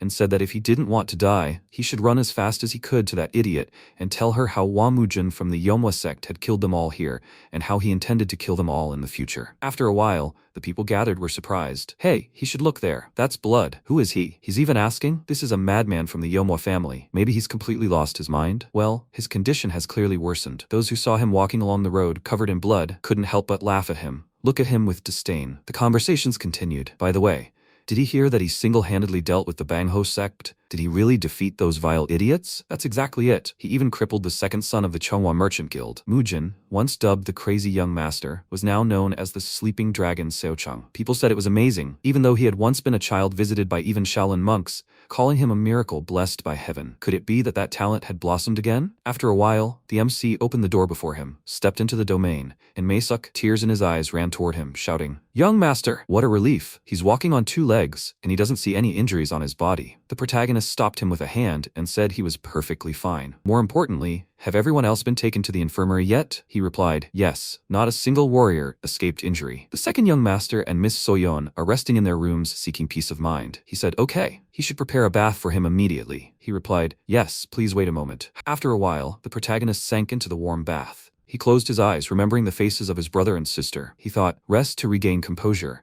sounded unthinkable for the children of a martial clan, but he still had no desire to show those two the cruelties of this world. If only he could make them live, seeing only the beautiful and good around them. Is he projecting images of someone else onto these children? He gathered water in his hands and, looking at the image that appeared there, released the water from his hands. Then he turned his gaze to the moon in the window. The next day at the hospital. Sitting on the hospital bed, Wangbon shouted, "Is he asking about the Red Flame manual?" MC stood nearby and answered, "Yes, that's it." Why was he so surprised? Was he asking for something he couldn't have? He asked in return, "Can I know why he was asking about this manual?" The protagonist asked, "What is it?" He was afraid that in a fit of madness, he would tear up the secret manual. He replied that it wasn't that. The protagonist frowned and added, "Or can't he share information about his clan's secret technique with him? They'll start tomorrow. He'll personally train those two, okay?" His face clearly showed disbelief and doubt. Wangbon replied that it wasn't. Then MC said, "Elder Cho, he has nothing to worry about, so he shouldn't worry." He replied, "Okay." Then he handed over the book and said, "Here it is, the manual." The protagonist took it, turned to leave, and said that in that case, he was going, they should rest. Wangbon and Baekshin bowed after him and wished him to take care of himself. After that, Wangbon sat on the edge of the bed and asked if everything would be all right. Baekshin told him not to worry too much. After all, he had seen with his own eyes how amazing the young master was with the sword. His seizures had recently stopped, and he was clearly on the mend. Honestly, he seemed to have completely recovered. The Taoist treatment must have finally worked. He asked if this treatment also improved martial arts skills. He had never heard of anything like that. Although, if you think about it, there's no other explanation for his sudden improvement. Baekshin added, unless some fateful encounter had occurred in his life. And the elder said it wasn't just any encounter. To have reached such heights in such a short time, he clearly crossed paths with a great master, and no other explanation fits here. The shadow that had hung over Yomwa sect for 17 years finally dissipated. Sometime later, Yomwa sect, the training ground. The MC stood in front of the children and said, "Where there's a butterfly dance, there's also a bee buzz." Soyeon looked at him and asked, "Brother, what does that mean?" She found it hard to understand. In response, he thoughtfully said that he would now try to explain it differently. That is, it means standing toward the opponent as if freezing their legs in place, while their movements remain as free as a butterfly's. This is a fundamental movement technique that he created himself, based on countless real-life combat experiences. They looked at him in surprise and said, "Wow." And Soyeon said thoughtfully, "But it sounds weird." Elder Cho said that he didn't have any real combat experience until now. Then Dojin whispered to her, "Hey, how can she say something like this in his face?" And then the protagonist put his hands on his waist and said, "Well, enough theory. They'll move on to real fights. The two of them should attack him with the basic fist technique they mastered earlier." They took a stance, and Soyeon, smiling, said, "Okay, here we go, brother." Then she screamed and they started throwing punches. MC was surprised and thought, What are they doing now? What is this pathetic hand-waving? Are they really from a military family? Maybe they're still too young? But even if it's just a matter of age, the situation is still absurd. They have no idea how to balance their weight or rotate their lower bodies. They don't even have a clue about how to control their bodies. Then he shouted, "Enough!" He put his hand to his head and said he had a headache, so they'll stop here today. Soyeon asked worriedly, "Are you okay, brother?" He said their skills were much better than he thought, but before they could begin learning advanced techniques, they needed to strengthen their bodies. They should return to the residence. They'd see each other for dinner. After they headed for the exit, the protagonist sighed loudly and said, "It won't be easy." Then he smiled and thought, teacher. It had been hard for him, it seemed. He regretted that the sect's succession had ended in his generation, but he would simply restore this ruined clan to its former glory and then continue to walk the path of their sect once again. And then, having found the owner of that damn sword mark, whom he had failed to find in his past life, he would definitely kill them. With these thoughts, he grabbed his sword and held the weapon out in front of him. He began swinging it back and forth and thought that he was now able to lift the sword with one hand. He could feel the flow of energy in the air, and with each repetition of sword tactics, his speed increased. A few days later, Wangbon, with an injured arm, walked forward and said that he was back in action. MC bowed and said that it was excellent, and Masok waved his hands and asked, "Excellent? Is that all he could say? Does he even know what they went through protecting the second young master and Miss Soyeon?" The protagonist asked. Who asked them to create such difficulties for themselves? If he had been even a little late, everyone would have returned lying in coffins. If they pulled such a stupid act again, they should know that he would be the first to send them to the grave. The men bowed and apologized. And then Do-Yeonsu walked forward and said that the improvement was truly obvious. Didn't he say that only he could heal the young master? A few more repetitions, and he would be completely healed. Masok, looking at him, cried out in surprise, "What? That man? Right." Before he could finish speaking, the protagonist walked forward and, looking at the guest, asked, "Who is he? He has no food to give him. He must leave." Masok cried out in alarm. "Oh my, young master, he should watch his tongue. After all, he was the one who healed him." Then Masok turned to Yeonsu and cried out that he apologized. Taoist, their young master was not completely cured yet. Then the protagonist kicked Masok and told him to go away. He smiled and added that he had been extremely rude. He apologized for not recognizing him. He had come a long way, so he must be hungry? Perhaps they should go inside first? Taoist, a few days ago. Masok smiled and said that the Taoist was the heir to the Wudong sect Taoist lineage. Healing with lingering energy? Yes, it was that man, renowned for his miraculous martial arts, who treated him. He didn't know all the details, but the senior manager had paid a considerable sum to invite him here. In the present, MC smiled and thought, so it was him? He offered to let them in. Yeonsu stepped forward and, clearing his throat, said, "Very well." After that, the protagonist closed the gate behind them, and then said that he had heard that he had inherited the Wudong sect Taoist lineage. Yeonsu smiled and remarked that it was true. It was a little embarrassing to say this himself, but he was the only Taoist to have inherited the true essence of the true Wudong sect lineage. He was the Wudong White Immortal. The next second, the protagonist appeared next to him, and he cried out in surprise, "What?" The protagonist looked at him with a crazy look and asked, "So he claims to be a Wudong White Immortal? Funny. He hasn't heard of any of the heirs of the Wudong Taoist lineage even surviving." He replied, "That's nonsense. He really is." Before he could finish speaking, the MC told him to listen, old man. He must tell the truth while he can. After that, there will be no turning back. He was indignant. What was he saying? Was he doubting him? He was the one. Before he could finish speaking, the protagonist reached for the weapon behind his back and told him to continue, to keep talking.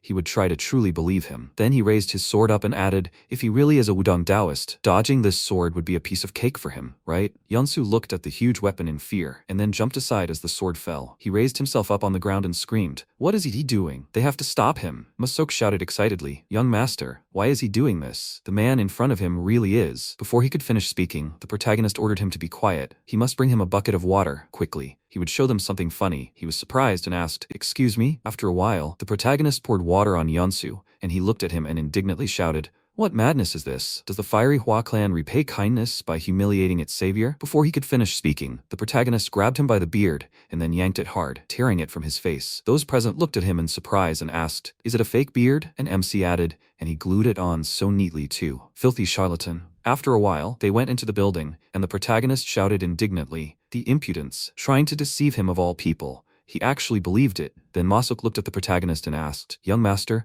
what is he going to do with him?" He replied that he can't just let him go. He smiled madly and said, "Maybe chopping off his limbs and crippling him would be just right." Yeonsu screamed, "He's begging for mercy. He must have mercy. He's asking him not to kill him." And then the protagonist smiled and said that he won't kill him. If he dies, how will he get his money back? He'll just cut off a couple. Before he could finish speaking, Yeonsu began shaking with fear and screamed that he begged him to keep his arms and legs. He'll give back everything he stole. The protagonist remarked that this went without saying, but he'll also charge him for his useless limbs and manhood. He screamed, Anything but that. He'll pay whatever he says. Then the protagonist turned around and asked the head manager, how much did he charge him? He replied, 50 gold nyang. The MC asked, 50? Was he so easily fooled? He was too trusting. What had he even been doing all these years? Baekshun adjusted his glasses and said that he heard that he was a great healer. The next second, the protagonist, angry, shouted at him to stop already. Enough. He can't listen to this anymore. He heard him. He can start with those 50 gold nyang. Yeonsu, kneeling, said that he didn't have that money on him right now. If they go to his residence in Jinyang, the protagonist walked forward and asked, 4 hours journey, right? He should lead. Then Hwangbon shouted, young master, should they come with him too? He turned around and shouted at them not to waste his time. With their weak bodies, what can they do there? And they'll have to bury their bodies too. They should stay home and stay out of trouble. He walked up to the door and shouted, he must go, you charlatan. He must show the way. He followed him and replied, yes, sir. Then Baekshun put his hand on the elder's shoulder and with a loud sigh, told him to just trust him on this. He said, young master, he's not the same person he used to be. After a while, they went outside and the protagonist thought, damn, I should have brought a horse with me.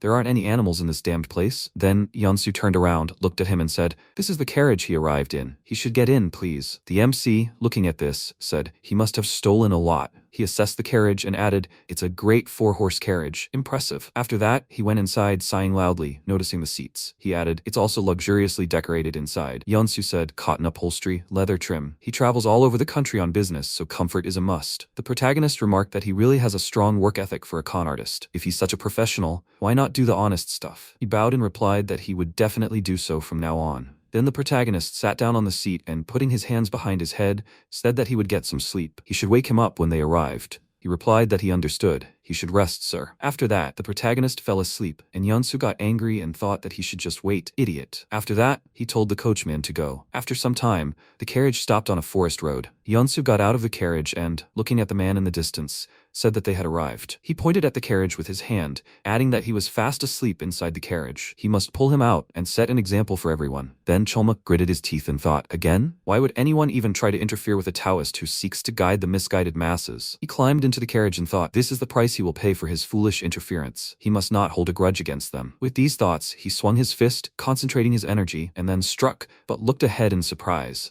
noticing how his fist was stopped by the protagonist's weapon, who asked, what the? Are they already here? After that, he swung his weapon, attacking Cholmuk, who closed in, crossing his arms over his chest. The powerful attack sent him flying out of the carriage and skidding to a stop on the ground. Yeonsu, noticing this, shouted in surprise, what? And then Cholmuk said, hidden dragon Seochung. So he really wasn't just talking nonsense. The next second, MC approached the carriage exit and asked, since when had Jinyang become such a dense thicket? Had he been targeting him from the start? He thought he was just a swindler, but it seemed he was also good at scheming. However, he was still starting to get bored. He concentrated energy in his body and added that they would see what he could do. Then Cholmuk shouted, everyone, come out! The man stepped forward and said that this upstart was digging his own grave. 4 Zhongshan demons stood in front of the protagonist. He looked at them and smiling said, their appearance is scarier than hell, honestly. He wondered, demonic energy? Then he placed a sword in front of him and added that their weapons, as far as he could see, were different. He released streams of powerful energy and said that he would see what they could do. He then leaped to attack Cholmuk, who held out his hands, trying to block his blow. The other brothers watched as the protagonist also pressed Cholmuk. Changtae ran up to them, shouting,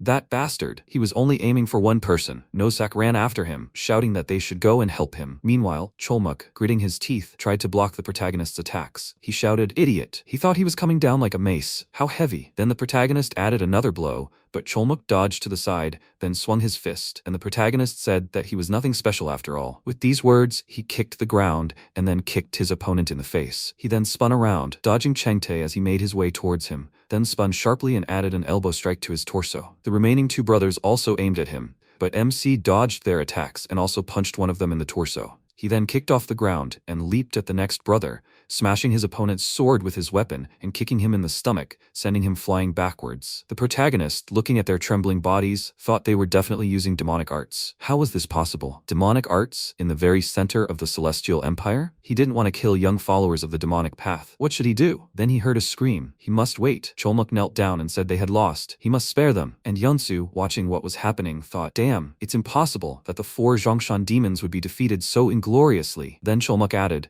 after the first exchange of blows, it was clear they were no match for him. MC looked at him and asked, then why did they continue and expose themselves? Do they enjoy getting hit on the head? Fine, he'll spare them. He'll only destroy their energy cores and sever their meridians. Cholmuk looked at him in fear. then slammed his head on the ground and shouted, "Sir, they were only following orders. Please, he shouldn't take their lives as martial artists." And the protagonist told them not to whine at a certain age. He walked closer and asked who they studied under. He looked surprised. What did he mean? The protagonist shouted in irritation. "What else?" he asked. Who was their teacher? It was ridiculous to call what they had demonic energy, but it was definitely it. Few people in the Central Plains wield demonic energy. Who taught them the demonic arts? Cholmuk replied that until the year he was last alive, they didn't even know his name. The protagonist asked, "What kind of students are they who don't know their mentor's name?" And he shouted back that he told them not to look for his other students. MC said irritably, "I see. Then they should have been sitting quietly and honing their pathetic martial arts, but instead they took up stealing?" Cholmuk raised his hands and shouted, "Steal? No, they weren't thieves. They only helped their brother with his chores, from time to time." The protagonist asked. They said chores? They knew what kind of person he was, but they still helped? He replied that they thought saving living people was a righteous deed, didn't they? Then the protagonist turned around and said, "Enough. They must leave. From now on, they are no longer to serve him. If he sees them again, they will die." All the other brothers knelt down and shouted that they're grateful to him, Lord. Then the protagonist approached the carriage and, turning to Yunsu, said that he must pay the ransom for these people, reimburse the cost of his life, as well as compensate him for his lost stamina and moral damage for everything that happened. And Yunsu indignantly whispered, What moral damage?" he shouted. "Does such a thing even exist?" After that, the carriage set off, and Cholmuk, looking after them, said that his teacher said that they are poor thinkers and too trusting.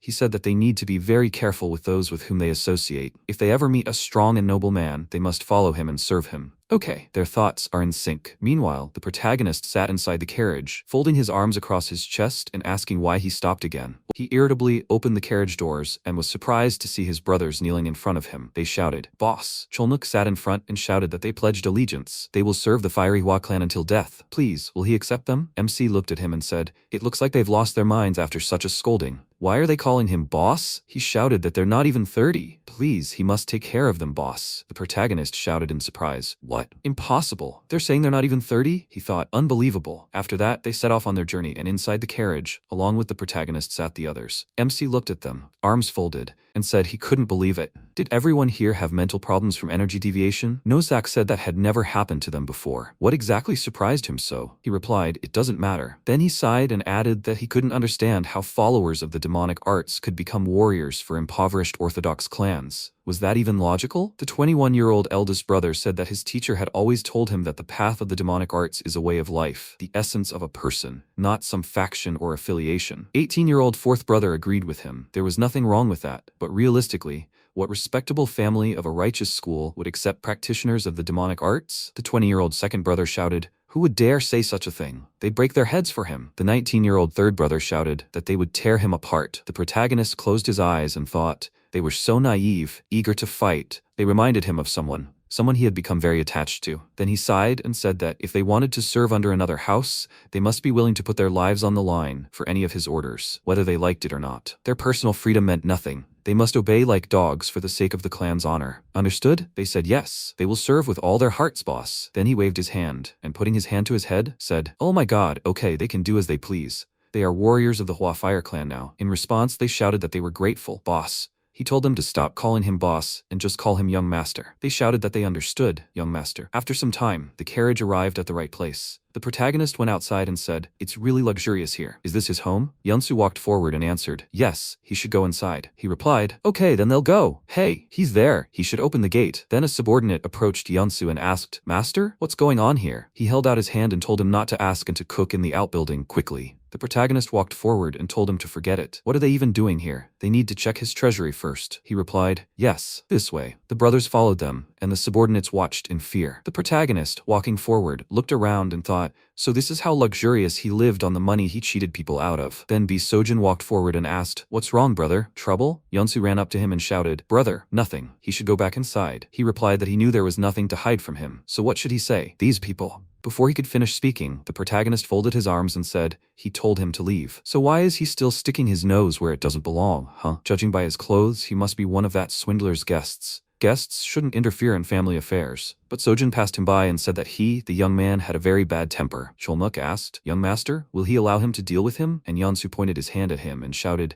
"No, this is a misunderstanding. They are his guests, brother. That's right, he must allow it. They are the 4 demons Zhongshan and the eldest son of the Firehua clan." He smiled and said, "No wonder he has such a sharp tongue. So he is that crazy eldest son of the Hua clan, a jerk from a righteous sect who makes mistakes with scum and bullies ordinary people. Funny, the MC said that if he was done having fun, he should leave. They had business to attend to. But Sojin added, he calls himself an orthodox, yet he hangs around with demonic arts practitioners. He's terrorizing ordinary people. His grandfather must be crying in his grave, you worthless scum. The next second, Yeonsu shouted, this, and Sojin reached for his sword and told him not to worry, brother. He, Sojin, wasn't the kind of pathetic swordsman who would lose to such scum. Yeonsu smiled, looking at him, and thought, really? The next second, Nosek grabbed his weapon and said he'd had enough. He should let him smash that jerk's jaw. He stepped forward and shouted, young master, he asks for permission. But the protagonist reached for the weapon behind him and said, leave it alone, he'll do it himself. He then pushed off the ground and leaping forward said, so the dog can protect his master after all. He should come here, mutt. He beckoned his opponent with his finger. The next second, Sojin rushed to attack, pointing his sword forward, but the protagonist parried his attack with his sword, then swung and smiling said, swift sword style, but it lacks power. Sojin shouted in surprise, what? Then MC swung the weapon around himself, forcing Sojin to duck. And then he added another blow, and Sojin noticed cracks in the sword he had extended to block his attack. He shouted, his sword? The brothers watching said, it's over. Aha. As soon as he began to retreat under his onslaught, there was no turning back. Nosak added, just by looking, he sees that his sword is stronger than his iron club, so it will break soon. Yeonsu asked in surprise, what? And the next second, the protagonist swung his weapon, throwing away part of the enemy's destroyed sword. His eyes blazed with excitement as he delivered another blow, knocking Sojin far back. Dongjok folded his arms and said, as expected. Then the MC said, hey, he should throw him his iron club. Nosak shouted, yes, young master. After that, the protagonist caught the club and asked, what did he say? That his grandfather was crying in the coffin? His eyes continued to blaze with rage and a mad grin adorned his face. He said, great. In that case, he'll make sure he hears his scream from the grave right next to him. Sojin looked up at him, frightened, and asked him to wait. Then screams erupted around the protagonist, and he shouted, he has to let go of his hand, you idiot. The bone will crack. Oh yeah, that's right. What difference does it make if the guy who's going to be buried with his grandfather breaks a few bones? He laughed maniacally, and then one of the brothers said that he definitely knew how to deal with the enemy. Dongjok asked, is that guy going to die soon? Then Yeonsu ran towards the protagonist in fear and shouted, oh my god, young master, he'll pay for his life too. He's begging him to spare him. The protagonist stopped and asked, what? Really? He shouted that he was involved with demonic practitioners from the heaven illuminated by war organization. He can't let such a person die in his house. They'll pay whatever he asks. He just has to spare his life. The protagonist asked, is that so? And he'd almost thought he was pinning his hopes on this idiot. He smiled and added that he should have said so right away. Yeonsu thought he was nuts. After a while, everyone entered the building, and the protagonist said, he sees he's really saved up a lot of money. Okay, they should start counting the debts. First, for the lives of these four, he must pay 500 gold bars each. Yeonsu thought, didn't he just say he'd take them into his clan as warriors? So why should he pay for them? MC added, secondly, the payment for his intact limbs, 200 gold bars. Plus his life will cost 300 gold bars. As for his talkative brother, who is currently lying in the yard, his life will cost him 1,000 gold bars. And finally, for the psychological damage caused and then the physical energy he spent today, he must pay 3,000 gold bars. Then he raised his index finger and added, and to make the calculation easier, he should just give everything he has. What did he think? Any objections? In response, Yeonsu, with tears in his eyes, said that he completely agreed with him. He thought this idiot would be worse than any gang of bandits. After some time, the brothers started carrying chests of gold,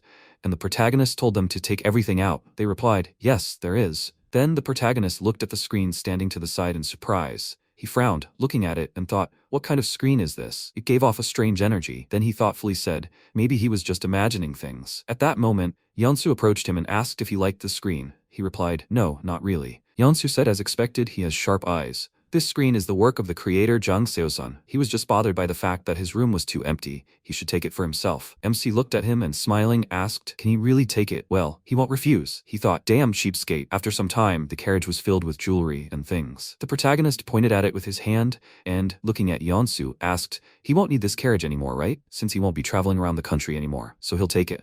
Okay? He bowed and said, of course, knowing that he'll put it to good use is an honor for him. Then the MC shouted, well then, let's get going. He got into the carriage and they set off. Watching them go, Yeonsu bowed and wished them a safe journey. The protagonist shouted for him to live a righteous life. They'll see each other next time. Yeonsu extended his trembling hand forward and thought, they'll see each other next time? Isn't it enough that he's already robbed him blind? Is he even human? Why are the heavens so merciless? What did he do that they'd send this madman after him? After a while, Yeonhwa sect Masak looked ahead and said in surprise, no. What the hell is this? He noticed the demon brothers carrying boxes of gold. He shouted in surprise, what the hell is going on? Young master, where did he get all this money? Really? Before he could finish speaking, the protagonist sighed and folding his arms across his chest said, no way. He himself said that they don't have much money, so he should keep it well. Anyway, they'll leave it. Better tell him, Masok, how much will he give these guys? He replied that he didn't even know.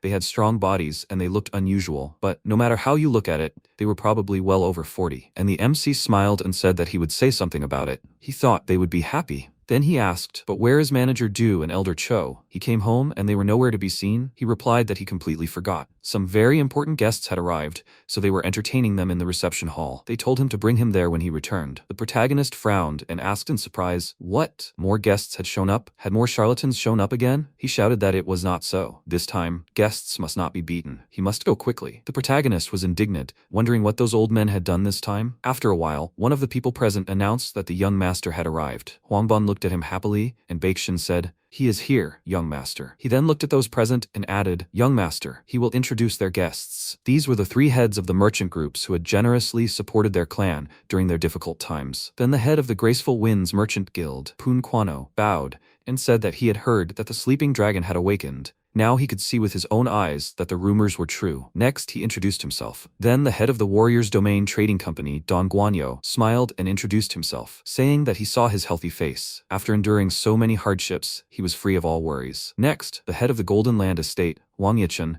said he was sorry it had taken him so long to meet. He then introduced himself as well. After this, MC cracked his knuckles and said he had heard a lot about them. He also introduced himself and thanked them for their visit. After that, they began a heated discussion. After some time, the protagonist picked up a teapot and asked, are the 3 of them here to collect their debts? Kwano raised his hand and said that they hadn't come to pressure them, demanding a slow return of their money. They had simply learned that the young master had opened his eyes and had come to congratulate him on it. They apologized for any inconvenience. The protagonist replied that, first of all, he would like to thank the 3 of them for their previously mentioned selfless assistance. But he preferred a final, definitive accounting. However, he had only recently taken over the clan, so he was still poorly informed about the current state of his holdings. Therefore, he asked for their understanding. Secondly, he wanted to know the total debt their clan owed to their trading groups. Baekshun, surprised, said, young master, and he gestured with his hand, saying that he needed to know the exact amount before they discussed the repayment schedule. Yochen then said what was to be expected from young master Hua. He spoke the truth. In that case, although he felt embarrassed to say it, he should allow them to name approximate amounts. Kwano said that he owed the Graceful Winds Trading Guild 5,300 nyang. Yochen said that the debt to the Golden Land Estate was 3,200 nyang. Guanyo added, and he needs to return 1,900 nyang to the Warriors Domain Trading Company. MC said, bringing the total to 10,400 nyang. A moment later, one of the guests said, since they've brought up the subject, he should add that they've actually been under pressure from the Cheonghua Trading Guild for a long time. Baekshun rose from his seat in surprise, and the protagonist said, the Cheonghua Trading Guild. Kwano said he didn't want the Yumhwa sect bonds they held. It was clear it would harm his clan, so they firmly rejected their offers. Yochen added, however, after the duel, the Cheonghua Trading Guild began to use its enormous financial power to put pressure on them with all its might. They monopolized all their essential trading goods, and also cut off their contacts with other trading groups with whom they did business. Moreover, they openly stole their branch managers. Wangbon shouted in surprise, how could anyone do such a thing? Then Yochen placed his hand on the table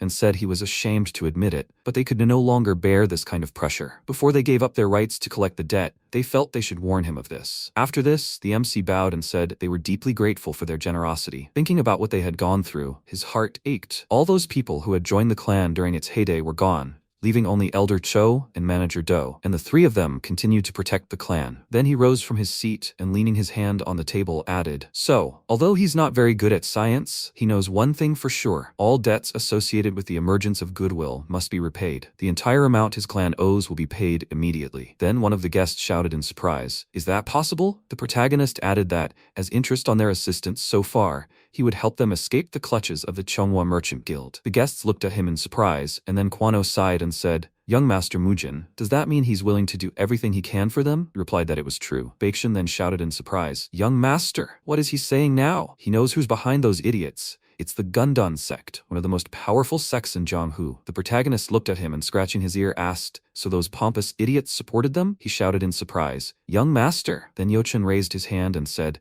Master Do, he needn't worry. If their debts are cleared, there's nothing they can do. That alone will be a tremendous blessing for them. They had no intention of causing conflict between the Yumhwa sect and the Gundun sect. However, the rumor that the sleeping dragon had awakened was indeed true, and they were grateful for his words alone. Now their hearts are at peace. After a while, everyone went outside, and Yochun added, then they'll be going. They wished prosperity to their clan. The protagonist responded by wishing them safety on their journey. Then he said, Chonghua Merchant Guild, Governor Do, he must gather information on these rats. He needs to know everything from their finances, their regions of operation, their main trade goods, right down to their connections with the Gundam sect. Baeksin looked at him in surprise and shouted, Young Master Mujin, he must wait.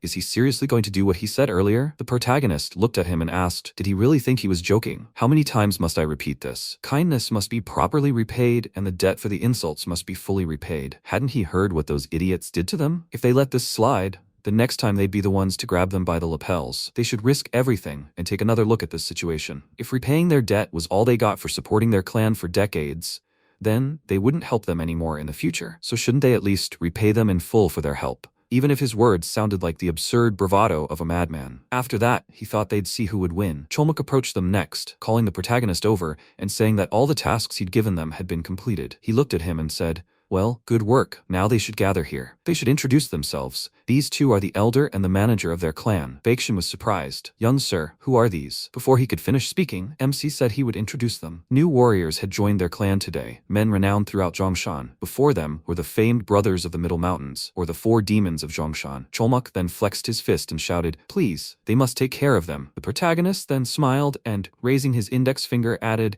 it's too early for them to be surprised. An even more shocking detail. They were all younger than him. The men shouted in bewilderment. What? Baeksin thought, that can't be right. Then Nosak looked at his brother and said, he's starving. Maybe they should roast some meat, he asked. Why do they look so stunned? He replied, it's obvious they were impressed by their fortitude. Baeksin then shouted, young master, doesn't he know about the four demons' notoriety? Why did he accept them into their clan without consulting them? The protagonist asked in response, did they consult with him when they were planning to run away with the children? Baeksin shouted in surprise, that's it. The protagonist looked at him seriously and added, if he approves of someone, they stay. If not, he's out of here. They mustn't forget, he's the one who will be the next head of the Quan. Musok, he needs to go buy a cow. He said, that's it. Before he could finish, Baeksin said, young master, they have no money after all. He remembers that just a few minutes earlier, they paid off a debt of 10,000 gold. After a while, he brought the steward and the elder into the room with the gold. Baeksin shouted in surprise, is that all? And MC said, do they know that swindler made a tidy fortune? Then Huangban looked at him and shouted, young master, really? And he shook his head and told him to calm down. He didn't kill him. He just took what was rightfully his. Then, Baeksin asked what kind of screen it was. He replied that he said it was one of Master Seosan's works, and gave it to him. Baeksin shouted that name in surprise, and the protagonist said that he thought that even if they sold the screen at the lowest price, it would bring them 90 gold. So he took it with him. He said, wow, it really looks like the original. The protagonist asked what they thought. This should be enough to buy meat. He replied, quite enough. He said,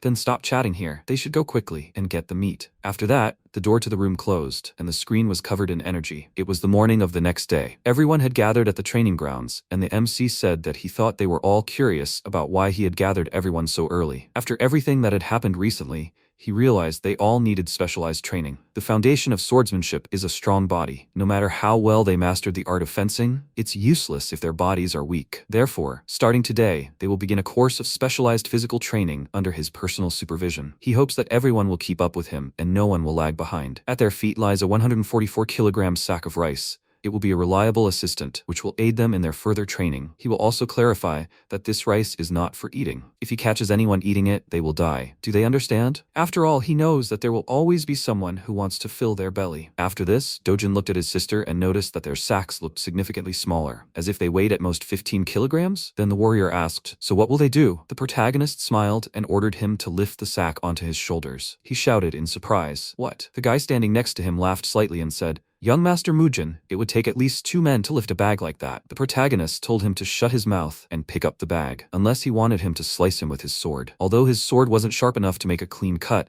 if he struck him with it, all his ribs would definitely be shattered. They had to choose between picking up the bag or fighting him. The next second, the demonic brothers began picking up bags, and MC approached their elder and asked, are they kidding? Practitioners of the demonic arts shouldn't disgrace this movement with their appearance. Let each of them lift 3 bags. If he doesn't want to, he must fight him. Cholmuk began to tremble, clenched his teeth, and then picked up several more bags. Watching what was happening, Baeksin wondered, what is this? Huangban was also perplexed by what the young master was doing. Meanwhile, the training continued, and the protagonist shouted, excellent. When he decided to lift the bag, did it suddenly become within his power? Could he do it? They had to get that pitiful thought out of their heads. If he failed, only death awaited him. At this rate, was there anything that couldn't couldn't be done? Excellent. Now they begin to squat. Stand up. 200 repetitions. Everyone. They must keep up with him. 1, 2. Everyone repeated after him, and then he shouted, now stand up. They must tense their bodies and stand up to their full height. Lazybones. One more time. Unless of course they all had a death wish. At that moment, Cholmuk wondered what this feeling was. It felt as if his entire body, from his feet up, was going limp. No, he couldn't. If he couldn't endure this, the young master might beat him to death. He let out a loud cry and made another lunge. While watching what was happening, Huangbon wondered what kind of training method this was. He was just watching. It was already hard for him. Could these tiny bodies even withstand something like this? At that moment, the protagonist shouted, they call themselves warriors, but all they've done is stuff themselves at the expense of their clan. And now, they're whining after such insignificant training? Such people don't deserve the slightest mercy. Any scoundrel who shows weakness will die here. They will continue. After a while, the guy sat down on shaking legs and said, 200. And then he fell to the ground, exhausted. The protagonist said, you can't look at them all without tears. He can't believe they wasted the whole day on a simple warm-up. With such endurance, they still dare dream of martial arts. This is the end of today's training. In exchange, they will henceforth become one with this bag. They must eat, relieve themselves, and must not take it off while training or even sleeping. They will always carry a bag of rice with them. They will ask, how long will this last? Until he tells them to put it down. Hey there, Zhongshan. Cholmuk looked up at him and shouted, yes. The protagonist ordered a rope to be brought and tied to each of their bags. Whoever removes their rope will have their lifeline significantly shortened. They must remember. He thought that he had never seen her, but today he really wanted to meet her mother. At that moment, MC walked past Masak and told him to make sure the children ate beef at every meal. He replied, yes. Should he prepare a bath for him? He waved his hand and replied, no, he'll call him later. Afterwards, he entered the building, closed the door behind him, and collapsed onto his bed. That night, everyone gathered in the dining room, still clutching the bags to their bodies. Nosak held his chopsticks with trembling hands and, looking ahead, asked, isn't that strange? He was exercising his legs, but his hands were shaking. Changtae looked at him and asked, is it the same with him? He had noticed the same effect before and thought it was a bit unusual. He added that even when he trained with the master, nothing like this had ever happened. He agreed with him. The next day, the torture. No, the training continued. The protagonist shouted, 42, 43, hey, in the third row, him. Yes, him, the bastard. He wanted to die? Why isn't he doing his push-ups properly? He still has 120 reps left. He needs to focus. Did he hear him? At that moment, the warrior thought that they were actually following all his orders. What kind of monsters were these? And the next day after that, the MC shouted again, they will become ducks. They must repeat after him. Then he started quacking, and the others repeated after him. Dongjok wondered in surprise, what the hell is going on? And the next day again, they continued lifting bags, and the protagonist shouted at them to lift it up faster. Or maybe they want to train all day again? If anyone does the exercise slower than him, they'll get another bag tied to them. The kids raised their bags and shouted, 50. And the MC, his whole body tensing, looked away and thought that these brats were doing better than he thought. Should he increase the difficulty a little? After a while, they came to a cliff, and Cholmuk said, this is the place, young master, really. The protagonist turned his gaze to him and, smiling, said, that's right. He thinks they were really hot, so it's time to cool off a bit. They'll swim across this river. Then Soyeon smiled and said, wow, a waterfall. That water must be refreshing. Dojin called out to her in surprise, and then she asked, exactly, what should we do with him? He can't swim. Shouldn't he tell his older brother that he's a terrible swimmer? After that,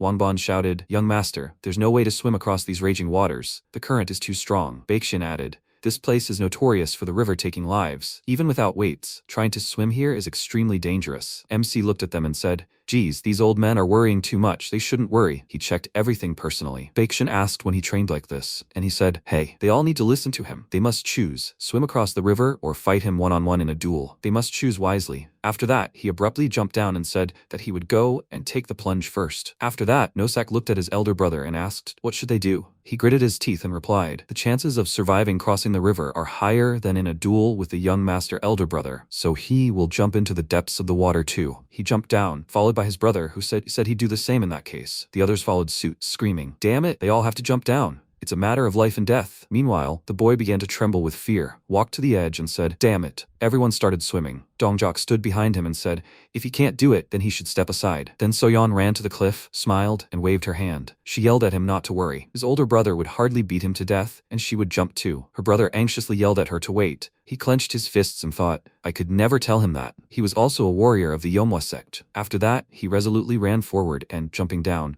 thought that it was a piece of cake for him. He sank underwater, and Hwangbon shouted, young master Dojin? Meanwhile, the protagonist swam ahead and shouted, if they fall, they'll really die. They must keep moving their arms and legs. At that moment, Dojin tried to swim and thought, he can do it. He could do it. He extended his hand forward and thought he could overcome this. But then his head sank underwater, and he began to drown, thinking he too can cross the river. Seeing that he was being carried away by the current, The man cursed and warned everyone about it. He was being carried towards the waterfall. Dojin surfaced, greedily gulping air, and Chante shouted that he was swimming towards him. Dojin was already out of breath. Fortunately, Chante caught him. He lifted him up and told him to breathe.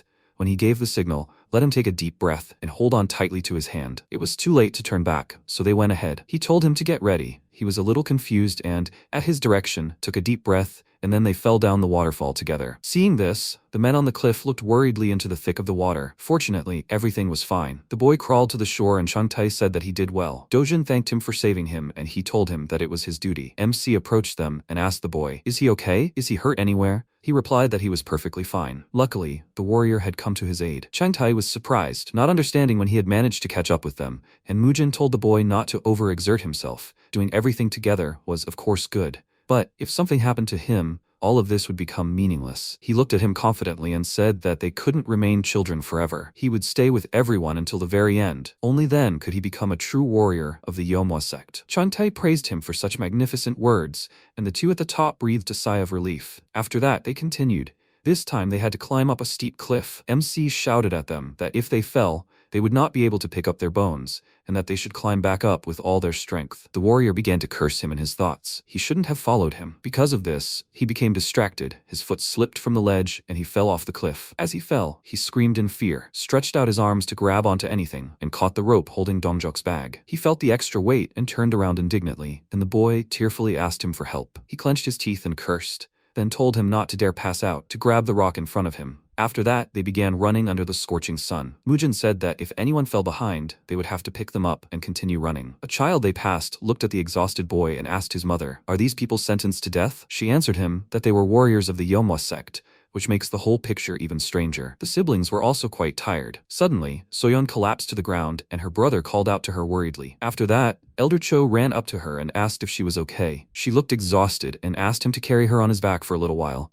She would quickly recover. He sat her on his back without asking questions, and she gave her brother a thumbs up with a grin. It turned out she wasn't tired at all, but had cheated. Seeing this, the other warriors stopped, and MC asked what they were doing there. If they intended to faint, imitating the little girl, then he wouldn't stop them, but they would have to put their lives on the line. They weren't going to run, they had no choice but to continue on their way, envying that girl. Soon they reached their destination, and immediately sat down on the floor to catch their breath. While the boy was trying to come to his senses, Dongjok approached him and said that he was constantly lagging behind during training and couldn't even support the weight of his own bag of rice. How long was he going to drag behind? How long should he have to suffer because of him? If he couldn't handle the strain, then he should just crawl away. Let him not create problems for others. He looked down and the boy asked if he was even listening to him. He replied that he had said he would kill them. Did he think he was doing this because he wanted to? He had long wanted to quit this job as a warrior, but how could he tell the young master this? This angered Dongjok even more, and he asked, so he was afraid of being beaten to death if he brought this up? That was why he fell over every time like a rotting corpse. From what he saw, he drew one conclusion. He was not cut out for the life of a warrior, so he would immediately cut his vital artery. The boy backed away from him in fear and exclaimed, "Why is he acting like this?" The warrior grabbed Dongjok by the shoulder and told him to stop. Not everyone can be as steadfast as he is. He clenched his fist tighter and hit him in the chest, exclaiming that in that case, they might not live as warriors. The warrior fell from the blow, and he ordered him to get up so he could kill him. He was about to strike him, but Cholmuk stopped him, saying that a younger master, even bigger than them, had walked on the edge of a blade. And although everyone accepts what they are given differently, all these actions are not as meaningless as he thinks. Therefore, first, let him surpass the younger master, and then make such statements. Dongjok retreated and finally told the boy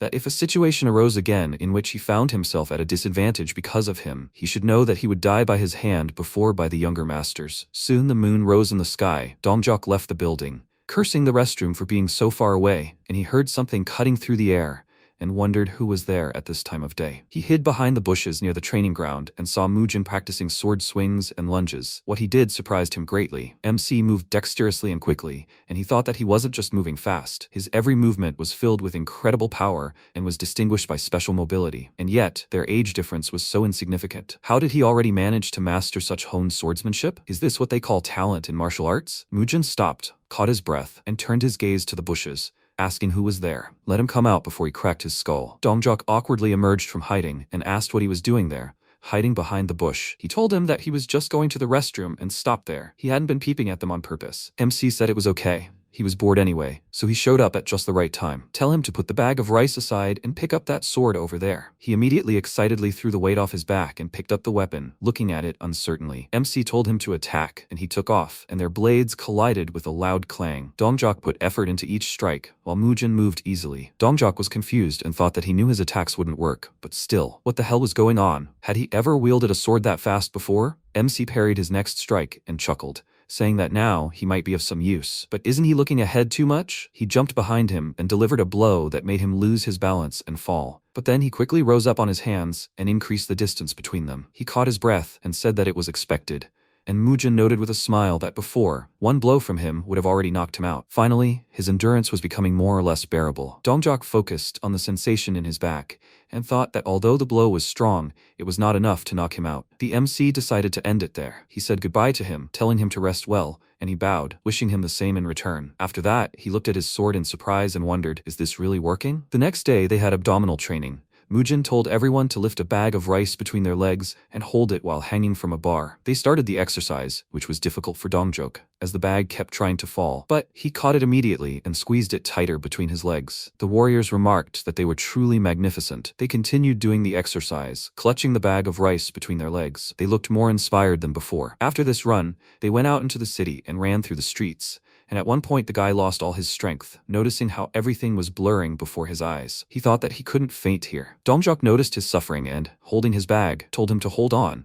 There wasn't much left. Looking at them, the MC smiled, and so a month flew by at this pace. Mujin gathered everyone to finally announce the completion of the special training. He allowed everyone to untie the ropes and remove the load from their shoulders, to which they were incredibly happy. MC said he was sorry to spoil their mood, but they would be holding this kind of training every year during the summer and winter seasons. The next special training would take place this winter in just a few months, and to console them a little, he would say that the planned training would be easier than this one, because they already have some experience, and this so-called experience is of great value. In short, the training ends here, but let them not forget that a strong body turns into a mighty sword. Do they understand? They answered him in unison, and he, taking up the sword, said that right now he would fight everyone one-on-one to raise their experience to the next level. The one whose name he calls, let him take any weapon he wants and step forward. Their joy did not last long. Everyone was beaten and knocked out, and it was an endless cycle of testing endurance that seemed like an eternity. All these difficulties turn into experience, and experience brings new changes. Thus, the bandits who were once called the Four Demons of Zhongshan now became the new martial arts instructors of the Manhwa sect. And so, with quiet but swift steps, the Manhwa sect began to regain its former glory when it shone brightly throughout Seochang. Dojin trained diligently. He struck his teacher, Nosak, and he praised him, telling him to try turning his supporting foot at the moment of impact so he could deliver a powerful blow. Baekshun and Huangbon stood nearby, watching him with smiles. Baekshun said that it seemed the young master had regained his former passion. Huangbon agreed and said he was so glad. He hadn't seen such an expression on his face in a long time. Who would have thought he would get along so well with the Four Demons of Zhongshan? Baekshun said that his observation was correct. But most importantly, young Master Mujin has regained his sanity and has put the sect back on its feet. Things are going so well that it even frightens him a little. The elder agreed with him, because sometimes he feels like his madness has flared up again, but now he wonders if he will finally emerge from the vault today. Meanwhile, MC was in the forbidden storage room. He was meditating and opened his eyes, thinking, it's already the 4th day, right? As he thought, this is no ordinary screen. The more he pours his internal energy, the more powerfully it resists, with even greater force. He challenged this screen, saying that they will soon know who will win. Suddenly, he noticed something, which made his eyes widen, and he immediately ran to the screen and screamed, and then carefully pressed the button on it. A bottle of green liquid fell out of the secret drawer. He took it, and covering his nose from the terrible stench, thought that it was so strange. Why was it necessary to install such a complex device inside the screen for this vial? Now he understands why it seemed to him that some strange poisonous energy was emanating from the screen. That was the reason. Not only the vial fell out of the screen, but also a notebook. He picked it up and read the title, Destructive Spiritual Sword Art. He immediately realized that this was what they were trying to hide, and quickly flipped through the notebook, deciding to read it all. Time passed, and it was already morning. He had just finished reading and sighed heavily, saying that he had high hopes for this. But at this level, comparisons can only be made with the 10 great martial arts of Hubei province, right? It wasn't a waste of time. But looking at the method of using this art and its cultivation, unlike him, who uses martial arts based on external moving energy, this technique is more suitable for the members of the Manhwa sect. The reason he couldn't teach those impudent little ones swordsmanship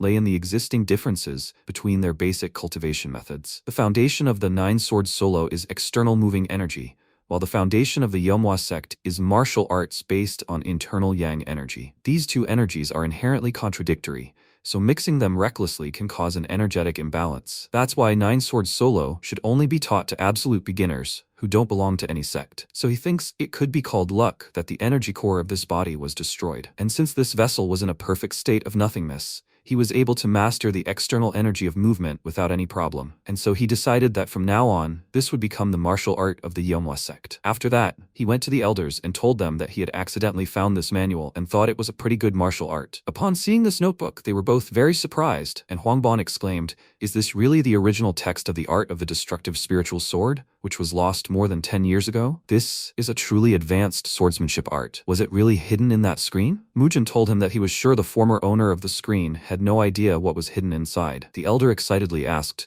was he really going to teach this technique to their warriors? He replied that in any case, they didn't have any swordsmanship, so this would be a good base. Starting tomorrow, he will personally take charge of training the warriors, but he doesn't think that those four will learn this art. Anyway, he was going to bed. If the two of them were also going to learn this art, then let them make copies first. They both started jumping up and down in joy and squealing, and he thought they had been yelling like that since early morning. But Manager Do and Elder Cho weren't the only ones dancing with joy. The warriors were also delighted, like fish that had finally found water. Despite being part of a sect like Manhwa, there was no martial art here that could be called true. The high-level swordsmanship technique of the destructive spiritual sword art made them bond even more closely together. The same was true for Dojin and Soyeon, who were studying the secret martial arts of the Manhwa sect. As expected, the four demons of Zhongshan were honing only their own martial arts. They had long ago begun intensive training in their own way, and even without mastering the destructive spiritual sword art, they had more than enough ability to rise to the rank of martial artists. Although he didn't know how long it would take, he walked out onto the training ground and thought that another month had passed, and after they moved on to martial arts training,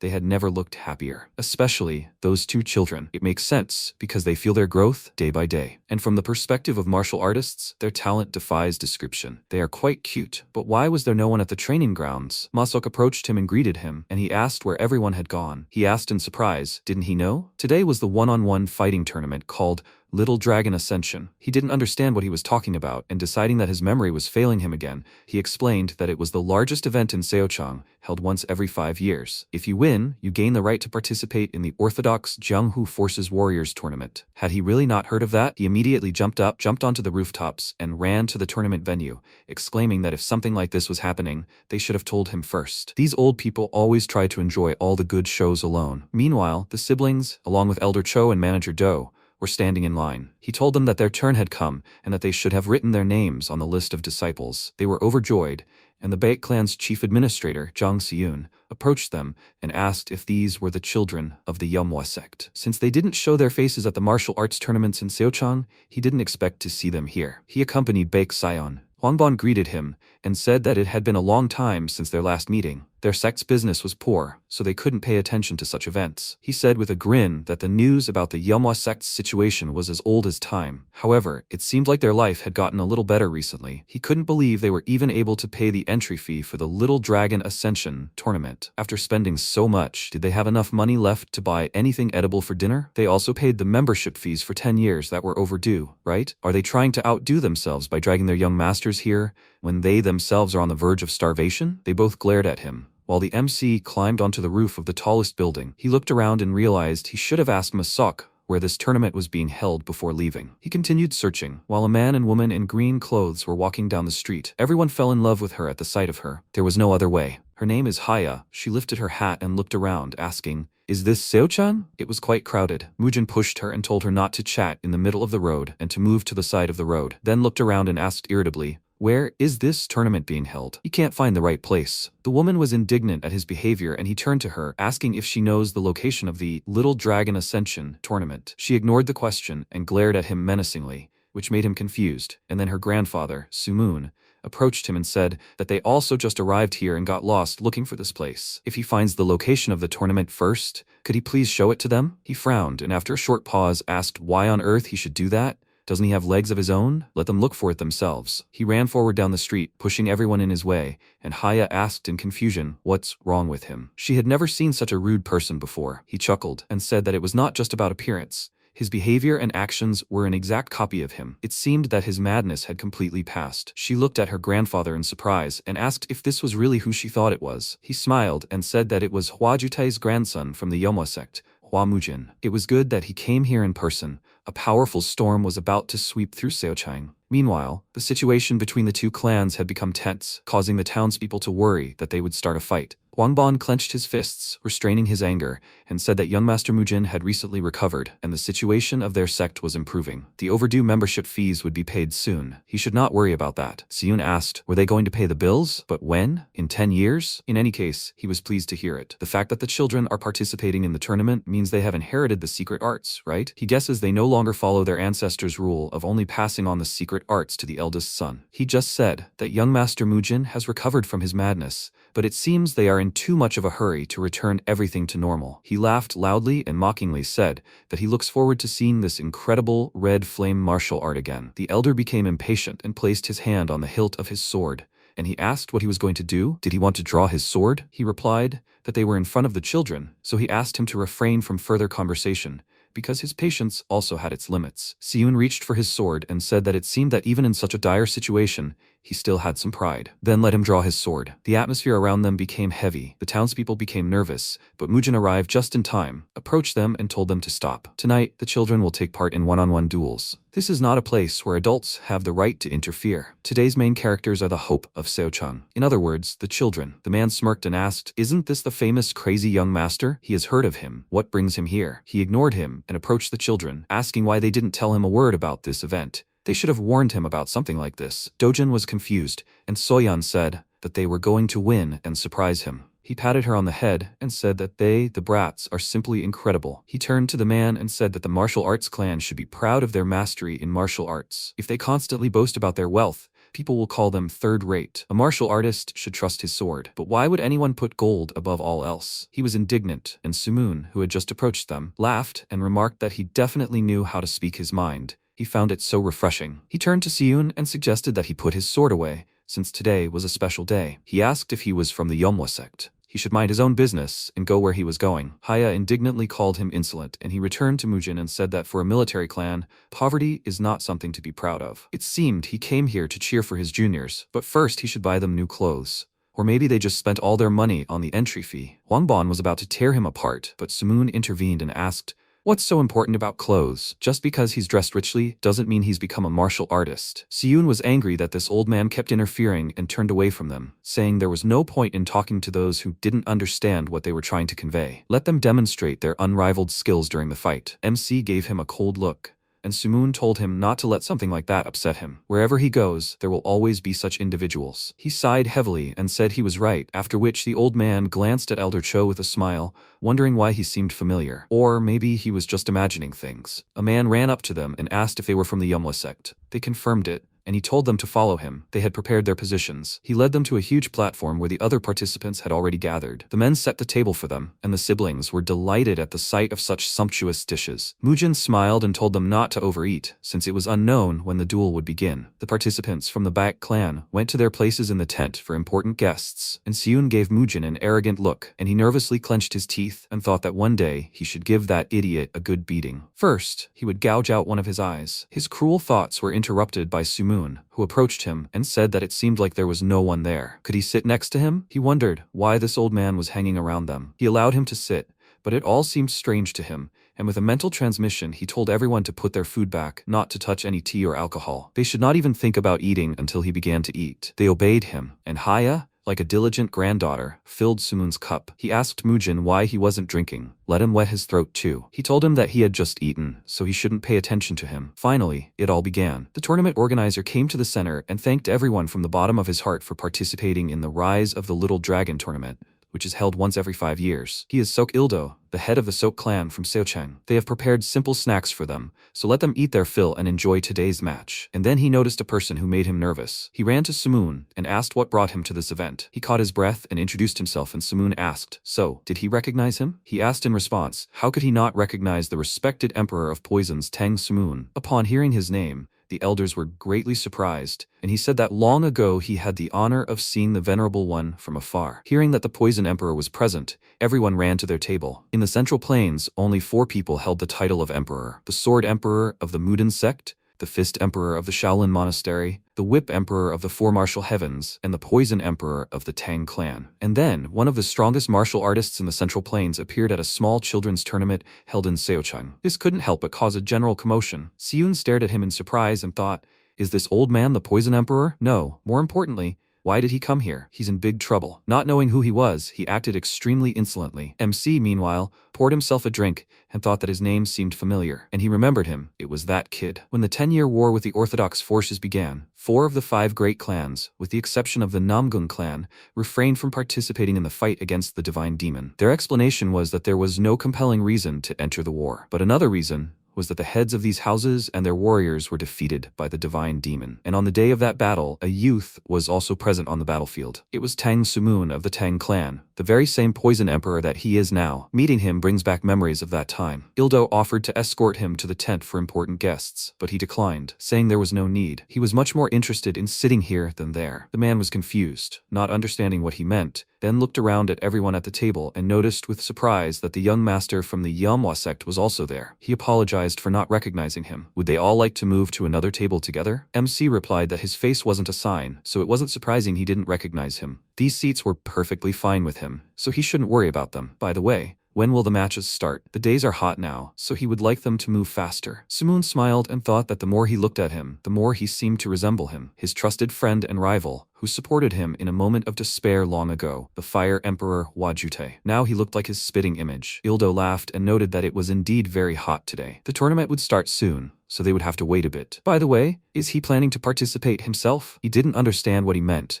and he explained to him that he was talking about the Tournament of Orthodox Forces, which is held once every 5 years. Its start would be announced soon, and it would be great if he decided to participate. He answered that he wasn't particularly interested in it now, and he said that it was a pity. Suddenly, an excited Siyun ran up to them, bowed to the Poison Emperor, and greeted him. If what happened earlier had offended him in any way, he sincerely apologized. He had no idea who stood before him. Sumun remained silent and took a sip of alcohol, then loudly placed the cup on the table and told his granddaughter that the surroundings were too noisy. When will the matches begin? She understood him and respectfully thanked the men for coming to greet the Poison Emperor. However, her grandfather did not want any unnecessary fuss right now, so they should return to their business. Ildo said that in that case, they would begin the match right away. Mujin cast them a suspicious glance, after which the man stepped to the center of the arena and explained the rules. Only wooden weapons, such as wooden swords or spears, are allowed, which cannot cause death. The use of lethal blows is also prohibited. If the arena warden or official throws a blue bag into the arena, it means the match is temporarily suspended. A red bag means a loss, in which case the match must be stopped immediately. The Little Dragon Ascension Tournament begins. Baek Sayon of the Baek clan and Hwa Soyeon of the Manhwa sect are invited to the arena. The girl who was greedily eating meat froze, and the MC told her to consider this a chance to show what she had been working on all this time. He wants to see how much she has improved her skills. He confidently clenched her fists and agreed,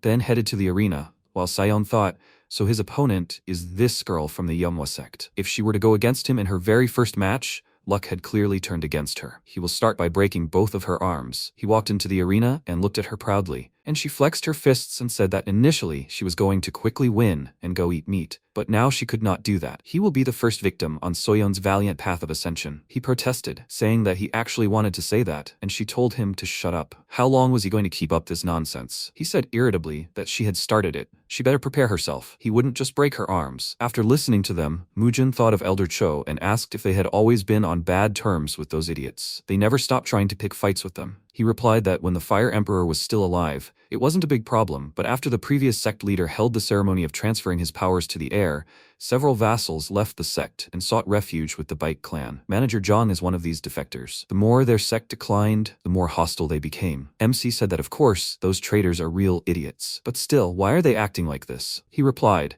that it was because they had a serious conflict with the previous sect leader due to differences of opinion. Furthermore, since the Baek clan had accepted their vassals into their ranks, the number of their martial artists had increased. They skillfully exploited the hostility the vassals showed towards them. Meanwhile, Sayon took up his sword and rushed to attack. He lunged, Soyeon dodged and countered with a kick to his shoulder, after which she jumped, which he clearly did not expect, and kicked him in the nose with all her might. After such a blow, he fell and, holding his bleeding nose, asked how she dared to hit him. She pointed her finger at him and laughed maliciously, noticing that his nose was bleeding. Sumoon was surprised that she used kicks and asked Mujin if he had taught her that. He replied that he hadn't had the chance because he was out of his mind. Elder Cho had taught her the basics. He nodded in confirmation, and Haya noted that it wasn't just about kicking technique. She was a pretty good fighter for her age. The way she moved dynamically and perfectly anticipated her opponent's strikes was an excellent foundation for her technique. However, the opponent was holding a wooden sword, so how long could she withstand an enemy with a weapon? Sayon, meanwhile, gripped the sword tighter in a rage and swore to kill her. He then swung the sword, and she ducked, avoiding the blow, before jumping to the side, dodging another swing. He continued swinging the sword, and she dodged. Haya said that her technique of dashing steps was impressive. She dodged all of his strikes. Siyun, meanwhile, was furious and worried about the boy, and he, meanwhile, called his opponent a slippery snake, to which she only smirked. He lunged, swung his sword, and when she dodged, she found herself pinned against the wall. Seeing this, Baekshun became worried, as she had nowhere to dodge. Wangbon called out to her and told her to get out of there quickly, and Siyun shouted at his boy to finish her off now. Let him not even think about showing her mercy. Sayon gathered all his strength and rushed to attack, but to everyone's surprise, the girl jumped, thereby dodging the attack. She landed behind him, and he asked, first she acted like a slippery snake, and now she was acting like a flying squirrel. She grinned and said that he was caught, and he became nervous, because he didn't understand where he went wrong. She raised her leg and said that so that he couldn't dodge, she would pin him against the wall and strike, but still, let him try to stop her with his slow wooden sword. After that, she swung her leg and delivered several quick blows to his head, and the old men supported her, shouting at her to smash his face, to make it so that he couldn't even crawl out of the arena. Siyun was already seething with rage. Meanwhile, the beaten boy called his opponent names and began to threaten her, but for her, this was empty words. She hit him again and said that his threats were meaningless. His sword broke and he was thrown to the edge of the arena, and his attendant excitedly called out to the referee and told him to throw the blue bag. His sword broke. The blue bag immediately fell into the arena, indicating that the fight was suspended. Soyeon was displeased, and her opponent laughed and asked how she had made such a miscalculation, breaking his sword. He stood up and with a smirk told her to remember, he was not finished with her yet. He would bring warriors and destroy their pathetic sect. She chuckled and said that once again all the problems come from his filthy mouth. He tells her to stop just because his sword broke during the duel? Who decided that? She's not going to stop. He became worried and said that the fact that the blue bag was thrown into the fight means that the duel is suspended. She took a threatening step towards him and asked what this has to do with her. Later, he can bring warriors or someone else with him, but now she will make a cutlet out of him. He became very nervous and covered in sweat, and then she jumped and Siyun was surprised. She kicked the boy in the head, knocking him to the floor, which made MC so happy that he jumped up from his seat and laughed out loud, exclaiming that it serves him right. Siyun indignantly called out to the referee and asked why the duel was continuing when the blue bag was thrown. The judge disqualified Soyeon for breaking the rules, and she headed back to her sect, and Hwangbon noted with a heavy sigh that this was how it all ended. Mujin praised his sister, and as she passed by Siyun, she noticed his furious glare and stuck her tongue out at him, mimicking Sayon. He literally flared with rage, and she returned to the table, and the elder excitedly asked if she hadn't heard that the fight stops when a blue bag is thrown into the arena. She started eating and told him that she knew about it, but beating up that idiot was more fun for her than winning. He couldn't argue with her, and the MC laughed until he cried and said that this was to be expected from his sister. He stood up and started waving his arms and legs, saying that it was magnificent. His sister was disqualified. But why was he so happy? Sumoon laughed at him, noting that he was apparently a good dancer. He exclaimed that he felt amazing, and the elder asked what kind of strange dancing this was. He started begging him to stop, and Soyeon asked what kind of tasteless behavior was this. Dojin bashfully asked him to maintain his dignity, and Mujin told them to let him go. He felt so good that he wanted to dance. What was wrong with that? After that, he filled the glasses and offered Sumoon a drink. Let him drink as much as he wanted today. He laughed and told him that he would gladly drink, which Haya didn't like. And then her grandfather turned to Soyeon and said that if she had used the sect's secret technique, her victory would have been even easier. Why didn't she do that? She asked in response. He wasn't serious, was he? She didn't see the need to use her sect's secret martial art on such a worthless person. He saw that he had suffered quite badly without it. If she had played all her trump cards, then in the future he could have figured out how to counter this. He laughed and remarked that she was absolutely right. Very smart of her. It was so sweet. He called out to the servant and asked him to bring more tinctures, and Soyeon pointed to her brother's plate and asked, "Can she eat this?" He asked. Why did she choose his plate? There was plenty of other food on the table. She laughingly answered him that his piece looked more appetizing, and the MC smiled, watching the two. And so began a drinking party that seemed to have no end in sight. The sight of Mujin casually drinking with the Poison Emperor was enough to attract everyone's attention. Meanwhile, several more matches passed, and all eyes were directed only at Mujin and the Poison Emperor. This made the head of the Sok clan, Sok Ildo, who was hosting the Little Dragon Ascension tournament, become more and more irritated. He entered the arena and announced a duel between young Master Hua Dojin of the Yomhwa sect and young Master Sok Chuyon of the Sok clan. He invited the participants into the arena, and Dojin rose from the table, saying he had to go. The MC joyfully punched the air and told him to show off his best. He grabbed a sword and, slightly nervous, entered the arena, and Sumoon was surprised to notice that he would have a weapon. The representative of the Yomhwa sect would fight not with his fists, but with swordsmanship. The referee announced the start of the duel, and the boys raised their swords. Meanwhile, Ildo silently told Chuyon that victory in this duel was his. Let him demonstrate the power of the Sok Sea Otter and attract the attention of the Poison Emperor. Chuyon pounced on his opponent, and Dojin immediately swung his sword, after which the boy collapsed to the floor, not even realizing what had happened. Ildo was greatly surprised, as were the other guests. They didn't even notice the blow. Soyeon jumped up in joy for her brother, and Elder Cho shouted that even if he died today, he would have no regrets. Even the Poison Emperor jumped up in surprise and declared this astonishingly effective swordsmanship. He had no idea the Yomhwa sect possessed such amazing swordsmanship. Mujin grinned and said that the swordsmanship Dojin demonstrated wasn't just a highly effective swordsmanship, but a swordsmanship technique that incorporated the principles of advanced martial arts. He was surprised, and the others began to whisper, after which he took out a notebook and said that this swordsmanship was called the Art of Destructive Spiritual Swordsmanship. They were all dazzled by the unimaginable energy emanating from the secret manual, and the MC, climbing onto the table, loudly announced that anyone who wanted to master the swordsmanship of the destructive spirit sword could join the Yomhwa sect. As they had all seen in the Dojin duel, mastering just the first half of this sword technique would lead to significant growth in martial arts. They excitedly raised their hands, expressing their desire to join, and he told them to contact Manager Du about it. Baekshun took out a notebook and asked everyone to line up, and a crowd of people immediately ran up to him, which shocked Haya. Her grandfather laughed and asked, recruiting into the ranks of the sect in the middle of such an event? He really lives up to his reputation as a madman. Ildo, meanwhile, was furious. How dare this impudent idiot behave like this here? If only the Emperor of Poisons hadn't come here. Siyun approached him and asked if he would really allow their sect to do whatever they wanted. He replied that the Poison Emperor was watching. What could they do? He said with a smirk that, however, they couldn't just do the work and then pass the fruits on to someone else. He had one plan for this matter. They would change the participants of the tournament, adding Seok Yoseo to the list. As the influence of the Yomhwa sect, which had dominated Seochang for some time, began to wane, the Sok and Baek clans immediately planned to fill this vacuum with their own power. Through the Little Dragon Ascension tournament, held once every 5 years, they manipulated the tournament bracket to ensure that their disciples emerged victorious. They then sent them to renowned tournaments of the Orthodox powers to increase the fame of their clans. In other words, the clan's fame was their power. This is how they monopolized the Little Dragon Ascension tournament and expanded their influence. Ildo announced the final match of the 16th tournament. Young Master Ban Yowol of the Half Moon sect would face young Master Sok Yoso. Sumoon told Mujin that whoever won this match would be his younger brother's opponent in the next match. Seeing this boy, Elder Cho was surprised and asked why he was here. MC asked if something was wrong. Was he strong? He replied that he was the winner of the previous Little Dragon Ascension tournament. As far as he knew, he had now begun training at the main temple of the Diankang sect. Yoseo, meanwhile, asked Yowol if he was his opponent again. The boy was very surprised to see him here. This was a tournament that only those under 14 could participate in. He smirked and called him an idiot, saying he knew it and that he was 14. He was indignant and exclaimed that he was lying, saying he was 15 now, but Yoseo didn't let him finish and attacked him, hitting him several times, which made Dojin feel uneasy. Yoseo easily won and said that worms should crawl silently on the ground,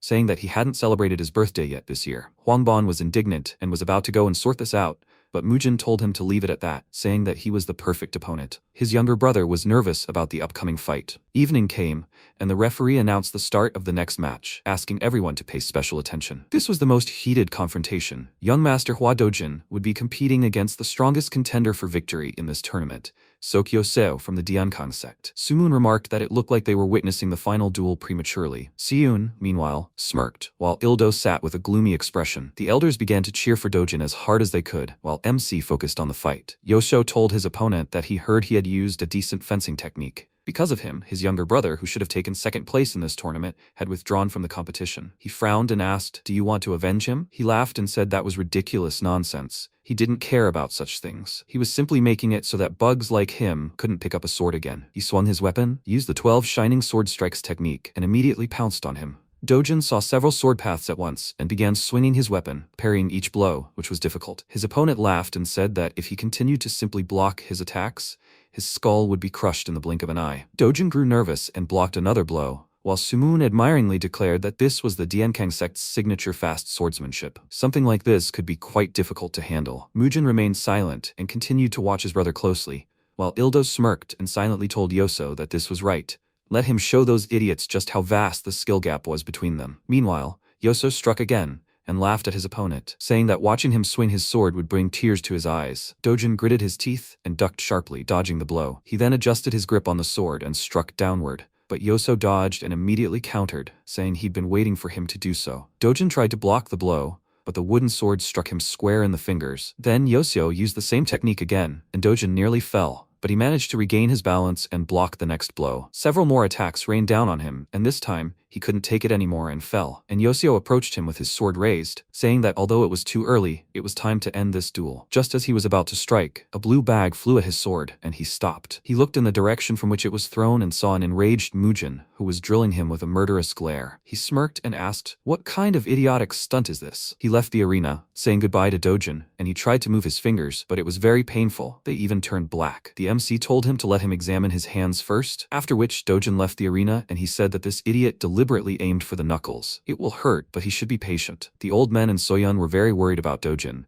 He bit his lower lip to keep from screaming in pain. After which, Mujin set his bones and said that with such hands it will be difficult for him to use a sword. What will he do? He asked him to tie the sword to his hand, and he agreed. After this, Dojin returned to the arena with a confident look, and Sumoon remarked that this was impressive determination for someone so young. The MC said that, after all, he wasn't just a kid from some insignificant martial arts clan. This was at least something he should be able to do. Yoso, meanwhile, told the boy that he saw him in a new light. He thought he would come and beg him to accept his defeat. Is he ready to fight? Now that he's back, he'll have to accept the consequences. After all, the same thing will happen to him that happened to his older brother when he was little. These words angered Dojin, and Yoso lashed out at him, exclaiming that from today on, he would become the new disabled person of Seochang, matching his older brother's skills. Dojin focused and remembered what his brother had told him before he returned to the arena. Mujin asked, "Do you want to win?" He replied that he had to win. He needed to take first place and restore the honor of their sect. MC smiled and told him not to worry about it. His older brother would make their sect the greatest in Seochang again. The only thing he needed to do was focus on the duel. He would tell him the method that would lead him to victory. The very moment he used his sword technique, he would see a tiny gap right in the middle. At that second, he should not hesitate and strike quickly. Dojin did just that, rushing towards his opponent, surprising him, and then striking him in the chest, causing him to feel pain and being thrown back. Everyone was amazed by his strike, and Dojin himself smiled, glad that he was able to do it. Yoso fell on his back. The old man excitedly praised Dojin, as did his sister. Yoso, meanwhile, quickly got up and furiously asked how dare he point a sword at his body. Dojin clicked his tongue in frustration and braced himself, wondering if the blow had been too weak. Yoso threatened him that he wouldn't leave the arena alive, and a red bag suddenly flew at his face. After that, he looked around in rage and shouted, "Who threw that in his face?" Mujin called him an idiot and said it was him. He approached his brother and said that he had worked hard, that was enough. He smiled and suggested that he go home, and the judge asked, "Are they really quitting the tournament?" He replied that he had already achieved everything there was to gain here, so he saw no point in going any further. This wasn't some big martial arts tournament, so he wasn't going to gamble his younger brother's future for a trivial victory. Elder Cho looked at Dojin's hands and said that they needed to hurry to get him the treatment he needed. Sumoon called out to Mujin and asked, "Is he leaving? Since their meeting must be predetermined by fate, how about sharing another bottle of alcohol at his place?" His granddaughter asked in surprise, "Is he really going to go to this man's house?" MC didn't object, then headed for the exit,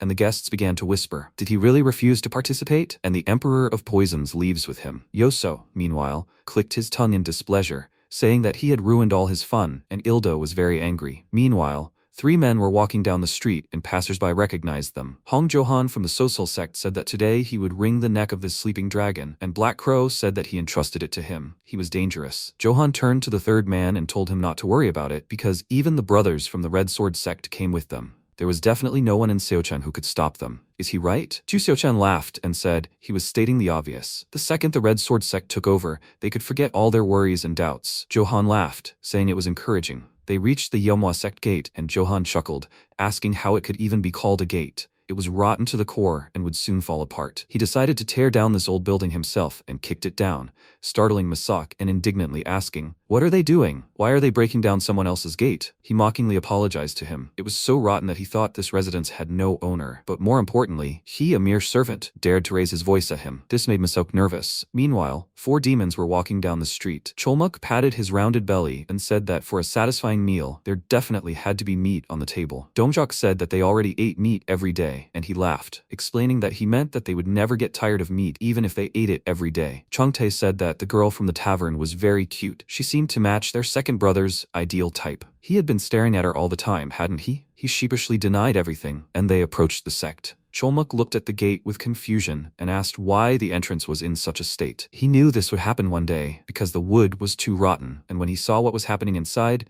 his eyes widened. The 3 men pinned poor Masok to the ground, and Johan, putting his foot on his head, asked what was taking them so long. That's what happens when you keep a bunch of worthless scum as guards. Well, if the boss is a sick idiot, then his subordinates must be the same. Seochan said he heard he'd teamed up with a gang of bandits, and Johan noted that judging by the appearance of these idiots, it looked like the rumors were true. Changtae asked why Masok was lying on the ground. Cholmuk noted that he clearly hadn't fallen prostrate to pay respects. Johan laughed and said that now that he looked closely, it was clear to him that they had gathered not warriors, but clowns. They were complete idiots. Dongjok grinned ominously and said that he could ask them later what they were talking about. Why were they standing there? Let them draw their weapons. Black Crow took a closer look at them and said he thought he'd seen them somewhere before. At that moment, all 4 of them pounced on them, and they didn't even have time to understand what was happening. When Mujin and the others returned to the sect, they were surprised. He immediately asked what had happened, since those 4 were pinning down 3 people on the ground. Cholmuk greeted him with a respectful gesture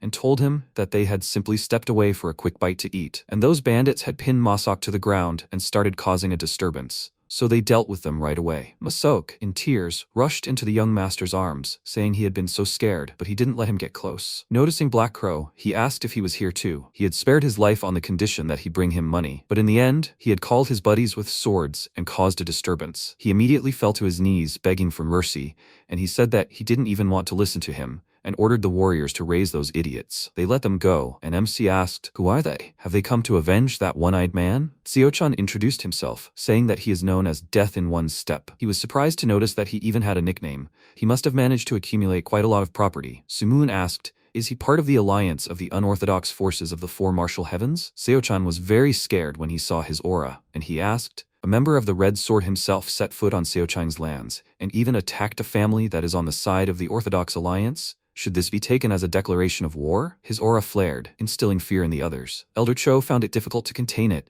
It was an incredibly murderous aura. Seochan, meanwhile, nervously thought, "Why is this man here? What is his relationship with the Yeomwa sect? One of the strongest warriors in Jianghu is currently the Emperor of Poisons. They must not disturb his peace of mind under any circumstances, otherwise the red sword will disappear without a trace." He bowed to him, hitting his forehead on the ground, and exclaimed that they had sinned. He began to bow to him, begging the Emperor of Poisons to let them go, and those guys from the Sosal sect were very scared when they heard this name. Sumoon said that he apparently decided to test his patience. Today his bones will go on their table as a snack with liquor, and tomorrow he will flay his brothers. He excitedly exclaimed that there was a misunderstanding, that they did not mean that at all. Mujin, fed up with all this, stamped his foot, dispelling the old man's aura. Haya was very surprised, thinking that this couldn't be true. He instantly dispelled her grandfather's murderous energy, which was like a typhoon. The old man found this interesting, and MC threateningly told him to keep his distance. There were children here. Anyone watching from the outside would think he was the boss. The old man looked at him closely, then laughed and apologized.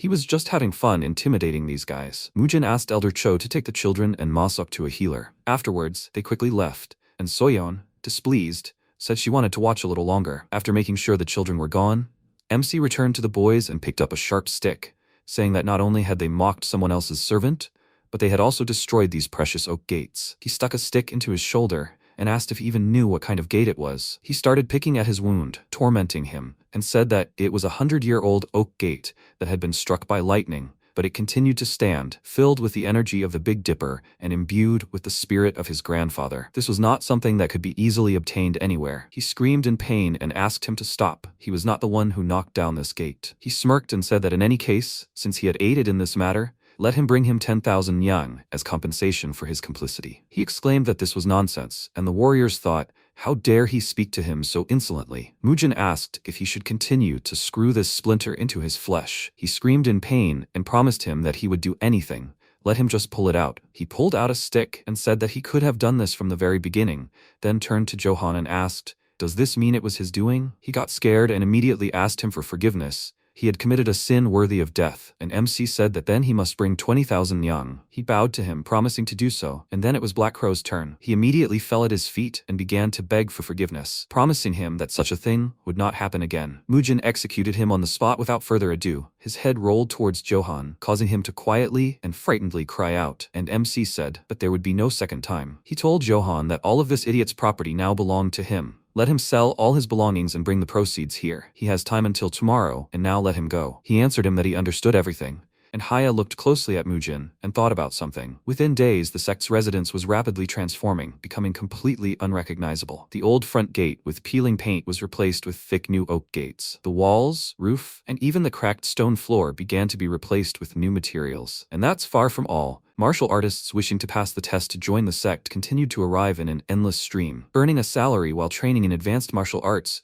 was a once-in-a-lifetime opportunity, so such a reaction was quite natural. But something made MC extremely uncomfortable. The Poison Emperor and his granddaughter were still visiting. Sumoon tried the tea and said it was especially fragrant today, and Mujin wondered, what the hell are they doing here? Haya smiled and said that it turned out the Yomwa sect residents had plenty of high-quality tea leaves, and MC wondered, why are they visiting here every day? He decided to ask them about it, but Sumoon ignored his question and invited him to join them. This tea had an incredible taste. He said that he was sure the Tang clan must have whole mountains of tea of even better quality. So why did he continue to drink it here? Sumoon told him not to be such a cheapskate. It was just a couple of cups. He was indignant at his words, and he laughed at him, telling him not to worry. He was joking. He looked around the sect territory and asked, isn't it wonderful? The place where a person lives should be filled with such vital energy. He glanced at the men who were fixing everything and said that they were trying hard to do their job. Thanks to this atmosphere, both the food and the tea become even tastier. He even forgot about his old age for a moment, and he was so grateful for it. Mujin wondered, what did this happen to him suddenly? Sumoon asked, was it the art of movement? He was talking about the energy that he controls. He confirmed this, and he, placing a cup of tea on the table, said that he hoped he understood, and suddenly swung his hand forcefully. MC reacted quickly and blocked the blow, and then the tip of the blade suddenly appeared in front of his eye. But he jumped aside and began to dodge the old man's blows. Haya worriedly called out to her grandfather, and Baekshun, seeing the two fighting, became very worried and asked what happened. Sumoon clenched his fist, smoke emanating from under his fingers, and then he blew on his palm and sent a poisonous explosive strike at Mujin, who cursed and assumed a stance for the third technique of the nine-sword solo. He screamed and swung the heaven-cutting sword with all his might, and its energy gushed in all directions along with the wind. The old man stopped attacking, and MC wondered, what kind of powder was this? It wasn't poisonous. The old man said that, as he thought, it was the nine-sword solo. He was surprised and asked if he knew about this technique. He answered that he had seen it used only once, but he could not forget it. He apologized. He really needed to find out what kind of fencing technique he was using. He invited him to return to the table, which made him confused, after which he sighed heavily and thought that he was seeing such an extraordinary old man for the first time. Sumoon sat down on a chair and sighed heavily from the pain in his back, after which he asked his granddaughter to fill his cup. His throat was dry. She poured him tea, and he said that he never thought that something like this would happen in his life. He was able to see the use of this fencing art again. How did this happen? Where did the eldest son of the Yomwa sect learn about this sword technique? He said that he should be the first to voice his question. How did he learn about this fencing art? He smiled and told him about it. When he was a child, he followed his grandfather and older brother when they went fishing. At that time, his grandfather's mastery of poisons reached the heavens, so people dubbed him the Heavenly Emperor of Poisons. Although he had retired, he was still full of energy. He remained an absolute master of the highest level. But then he appeared in their path, his teacher. Their grandfather ordered them to step aside. He and his brother immediately ran to the rocks. He was curious about what was going on there and kept peeking out from behind cover, and his brother told him to stay down, but he was worried about his grandfather. Then the fight began. His grandfather attacked first. He struck a quick blow that caught his opponent off guard, and then threw several knives at him, but he deflected them all with his sword. Then the Emperor of Poisons drew his sword and approached him, and he attacked, causing him to jump. The Poison Emperor blew a poisonous explosive powder at him, and he used the nine-sword solo, heaven-cutting sword, to counter it. Seeing the cloud disperse, the Sword Emperor rushed at him in frustration, and he ran towards him with a scream. It was an indescribable sight. He still remembers every detail. If he had seen that fight with his own eyes, he would have felt the same. He rooted for his grandfather with every fiber of his being, but that man easily defeated the Heavenly Poison poison emperor, who was called the strongest of his time, with only 9 sword techniques. And then, without uttering a single word, he continued on his way. He was young, so he could only watch. After that incident, only one phrase stuck in his head: 9 swords solo. Maybe that's his name? Mujin said it was the name of a swordsmanship art, and he said with a smile that now he understood why 9 swords. So, he's that master's student? He told him that he wasn't officially his teacher, but he was still training under him for now. He asked what for now meant. MC asked him to accept that answer. It was hard for him to explain all the nuances. One day, when a legitimate heir would emerge to continue this legacy, he would teach him this sword technique. He didn't ask any questions and apologized for attacking him. MC thought for a moment and then asked if he knew anything about a swordless mark. Haya was surprised to hear that, and her grandfather clarified that by swordless mark, he meant inflicting a slash without contact with a sword. He had never heard of anything like that. After hearing that answer, MC said he had business to attend to, so he was leaving. He wished them a good time, and Sumoon asked him to wait. He also had one question for him. To be honest, that was why he visited his house so often. Mujin turned to him with a questioning look, and the old man asked with a smile what he thought of his granddaughter. Haya immediately became indignant and embarrassed, and the MC asked what he meant. He laughed and called him a sly one, pretending not to understand anything. How does he view her, as his wife? This question sounded like thunder to him. The old man grinned, waiting for an answer, and of course, everyone around heard it and was surprised. And the 4 demons asked, "So he's planning on getting married?" Mujin didn't even know what to say. The old man kept pressing him, asking for an answer. He, looking at the embarrassed girl, remembered his beloved and answered with a bitter smile that he wasn't planning on getting married, at least not in this life. Haya wondered what this meant, and when he calmly said that he didn't particularly like her, she became indignant and exclaimed that she herself didn't like a husband like him. Sumoon looked at him in surprise and asked if he preferred men. He indignantly exclaimed that this was not true at all. Who did he take him for? Sumoon pointed to his granddaughter and said that then he did not understand how it was possible to reject her, the woman every man desired. He answered that everyone had their own preferences and asked him to respect his taste, after which he left, citing business. The old man touched his chin in puzzlement and said that this was strange. He was still completely blind to such things? This could not be. His granddaughter embarrassedly asked him to stop.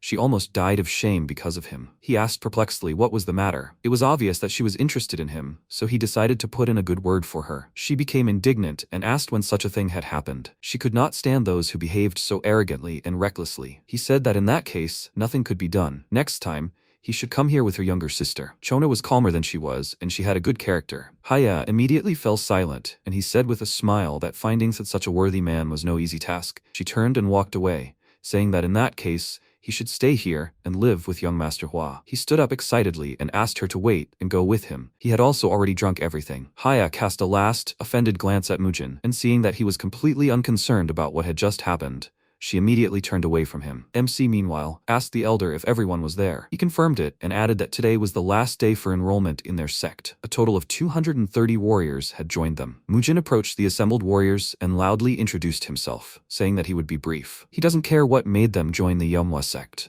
All he wants is for them to become strong and fulfill their assigned duties. The selection test for the sect's warriors begins today. For some of them, this could be the hardest test of their lives. Anyone who wishes to leave can stop taking the test at any time, but if they endure, a reward awaits them. He asked the instructors to come forward and said that before them were 4 martial arts instructors who would be in charge of their training. From now on, they were to follow all their instructions. He wished them good luck and left, telling them to try to survive, and then they would meet again. Cholmuk grinned and introduced himself to them, saying that he was the senior instructor and that the selection test for warriors began today. They all had to load these sacks of rice onto their backs right now. They turned to the sacks and asked in surprise, "Is he serious? And how are they supposed to do that?" Kolmuk asked, "What's wrong? Are they unable to lift it? In that case, there's another way, namely, defeating them, the 4 instructors, in a duel. Anyone who wins will not only pass the test, but also immediately receive the position of instructor." They became nervous because they knew what they were capable of, and some decided to leave because they didn't want to die so early, but Dongjok stopped them and asked, who allowed them to do that? They were surprised, because the young master had just told them this, and Dongjok said that he really said that anyone could leave whenever they wanted, but there was no word about them being able to leave unharmed. Let them decide, will they take the test or leave the residence after he beats them to death? From the very beginning, they had no choice, and so they took the bags and began training. The instructor shouted that if any of them dropped the bag, he would stuff all the beans that fell out of the bag into their mouths. And if any of them started whining, he would rip them in half, starting from the groin. Let them stand up to their full height properly. MC watched them and thought with a smile that everything was going just fine. Around the same time, an emaciated man appeared at the far gate of the Manhwa sect residence. Despite his fatigue, he continued to drag his feet towards the sect, saying that he needed to hurry. He must come to the Manhwa sect residence quickly with a report. He saw a servant at the gate and extended his hand to him, asking for help and to tell the young master something, but quickly lost all strength and fell to the ground unconscious. Masok noticed him and wondered what he was talking about. He rushed to his aid and, seeing who it was, immediately reported everything to Mujin. Night fell. The man was carried into the residence, and MC asked if he was feeling any better. Baekshun told him that the doctor said his life was not in danger, and he cursed, saying that those idiots from the Chonghua Merchant Guild had finally made their move. Baekshun said that he heard they had stationed their warriors on the shopping streets and were committing all sorts of atrocities. Some of the merchants who resisted were being beaten to death. Mujin ordered him to tell Masok to prepare weapons, and he asked in surprise, "Right now?" He replied that he had told him more than once that debts and grievances must be settled without any delay. They would just move out a little earlier. Let Dongjok handle the warriors who were undergoing the test, and Cholmuk, Nosak, and Chante should arm themselves. Baekshun said that he would do everything, then hurried out of the room and left, while the children hid behind the boxes. Soyeon smirked and asked her brother, did he hear everything? They were finally going to have a showdown with those scum. He hesitantly asked if they really needed to watch people die. She told him not to talk nonsense, and if he didn't go, she would follow them alone. He immediately agreed, and when everything was ready, MC and the warriors set out, and they followed, anticipating adventure. They ran into the forest, and the two barely kept up with them, wondering how they moved so quickly. Mujin ordered everyone to stop. He noticed people hiding in the shadows of the trees, and they emerged from their hiding places, surrounding them. The children hid behind rocks at the edge of the forest, and Soyeon caught her breath, asking what was going on there. Cholmuk looked around and asked if they were ambushing them. MC smirked and said that, as expected, they were the idiot's target. After that, the fight began. Cholmuk scattered everyone with his steel fists, Nosak armed himself with a stick, and Chante wielded an axe. Meanwhile, Mujin encountered their leader. He pounced on him in a jump, delivered a blow that he couldn't block, and smiled. The children continued to watch. Soyeon said that now she understood what a real fight was. Her hands trembled from the fact that the smell of blood could be felt even here. The enemy squad was eliminated. Chante looked around and said that the cleanup was complete. MC saw that Cholmuk captured one alive and asked him to leave his mouth free so he could speak. Who is the client? If he answers, he will spare his life. Cholmuk threateningly told the guy that the young master asked him a question, and he exclaimed that he will tell them everything. They are from the Ark of the Dispossessed and came here at the request of the Chonghua Guild. He asked, so they were behind the attack on the children that time? He seemed to have said very clearly that he would kill anyone who stood in his way. The guy begged him for mercy, swearing that he knew nothing about it, and Mujin ordered Cholmuk to let him go. He was surprised and asked, is he serious now? He let go, and he immediately grabbed the injured area, thinking that this monster single-handedly killed dozens of people. MC ordered him to go to his people and give them a message from him. He will kill everyone he sees, so he challenges them to continue in the same spirit. After that, the guy ran in fear. He ran past the children and did not even notice them. Soyeon looked after him in fear, after which she told her brother that it was too late. Isn't it time for them to go back? He agreed with her, and suddenly Cholmuk's voice was heard right next to them, asking who was there. They looked up and saw a huge man flying towards them, which scared them greatly, and then they collided. In the end, they both emerged from hiding with huge bruises on their foreheads, and asked their older brother for forgiveness. He said that he understood their feelings, but if the enemy had noticed them first, they would have lost their lives. He pointed to the pile of bodies and told them to look there. Do they think they knew they would die today? Most people don't have the opportunity to choose their death. There is no guarantee that they won't suffer the same fate. The choices they make ultimately decide whether they will live or not. This is what this place is like, Murim. Death always follows close behind. Let them never act rashly. Do they understand? They answered him that they understood everything, and he said that it was dangerous to return at night, so let them spend the night here with him, and at dawn they will set off back to the residence. Nosak struck a stone against a stone, starting a fire, then threw the torch into the pile of bodies and burned them. The sound of burning raw flesh seemed simultaneously familiar and unfamiliar. The smell thickly permeated the dark forest, and for the two children, it became a memory they would never forget. At dawn, Mujin immediately sent them back with Chante. He told them to leave quickly. Their residence must have already been searched. Chante called them little troublemakers and led them away, and MC, after watching them go, turned toward the forest and said that they were also a little late, so they needed to speed up. At the same time, there was a commotion in the Yeomhwa residence. Hwangbon was chasing servants and warriors throughout the residence to find them, and Masok was clutching his head. He said that he had checked that they had gone to bed last night. Where had they gone, and what were they doing? Meanwhile, they were walking through the forest. Chante asked Dojin.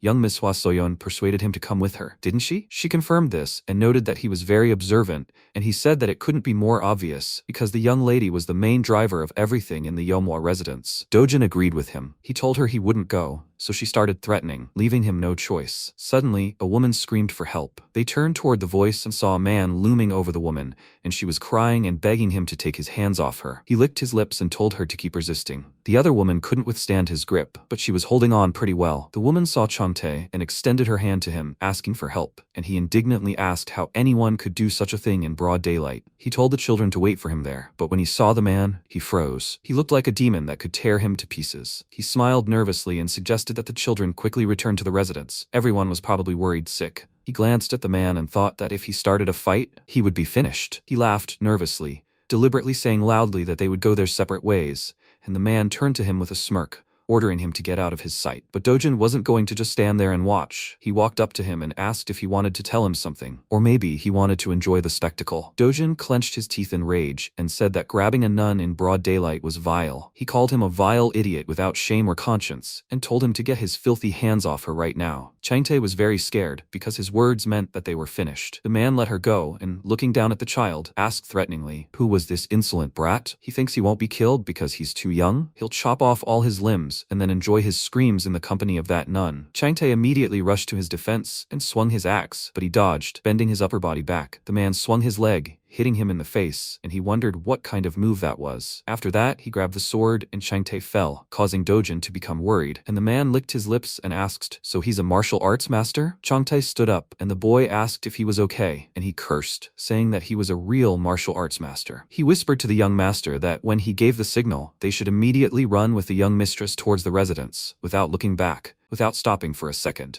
They had trained a lot, so they would be able to run quickly. He rushed into battle and gave them the signal, after which they broke into a run, and his axe collided with the blade of that demon. He laughed and said that he did not expect to have the opportunity to warm up a little. He likes it. This arrangement suits him too. Changtae was about to hit him with a second axe, but he dodged this time too and kicked him in the face, sending him flying. Quickly got up, and the swordsman immediately pounced on him and said that the way he writhes and flounders is quite a sight to behold. He wants to see it again. He struck. Changtae blocked it and thought that he wields the sword quickly, but his blows are also incredibly accurate. Perhaps he is even better than young Master Mujin. The opponent struck again and asked, "Aren't you going to show him this?" The children didn't listen to him and stayed behind, worried about him. When the man lunged at him, intending to kill him, he stared at the blade approaching his chest and thought that if he died now, the other two would be in danger. The enemy's blade clanged against someone's heavy sword, but fortunately, Mujin arrived in time to help him. Seeing his skill, the swordsman was surprised, and MC gathered more strength and delivered a blow that knocked his weapon away. He hesitated and exclaimed, "What just happened?" Seeing their brother, the children were overjoyed, and he began exchanging quick blows with the swordsman. Changtae stepped aside and thought he knew he was coming, but his sword was being pushed back. Mujin was surprised himself, and his opponent said that at least he looked like he knew how to swing a sword. He was overjoyed by this and pounced on him with a moonstrike chain, which he was barely able to contain. He held his sword in front of him, blocking the blows, but still, many cuts appeared on his body. Finally, other warriors arrived. Nosak noticed that it looked like the attack had landed on him. Cholmuk's mouth fell open in surprise, and he wondered how he was doing it from such a distance. Did he really have some kind of divine weapon in his hands? He concentrated and told Nosak that they were facing an incredible martial artist. They needed to give it their all. He agreed with him, but Changtae told Cholmuk to stop. He was beyond their strength. If they interfered, they would only be in the way. Let him take a closer look. He dodged all the fatal blows and didn't let that idiot's sword reach him. The nun watched the fight unfold with concern. The man lunged at him, and MC noticed literally everything about him. The speed of the sword, the trajectory of the swing,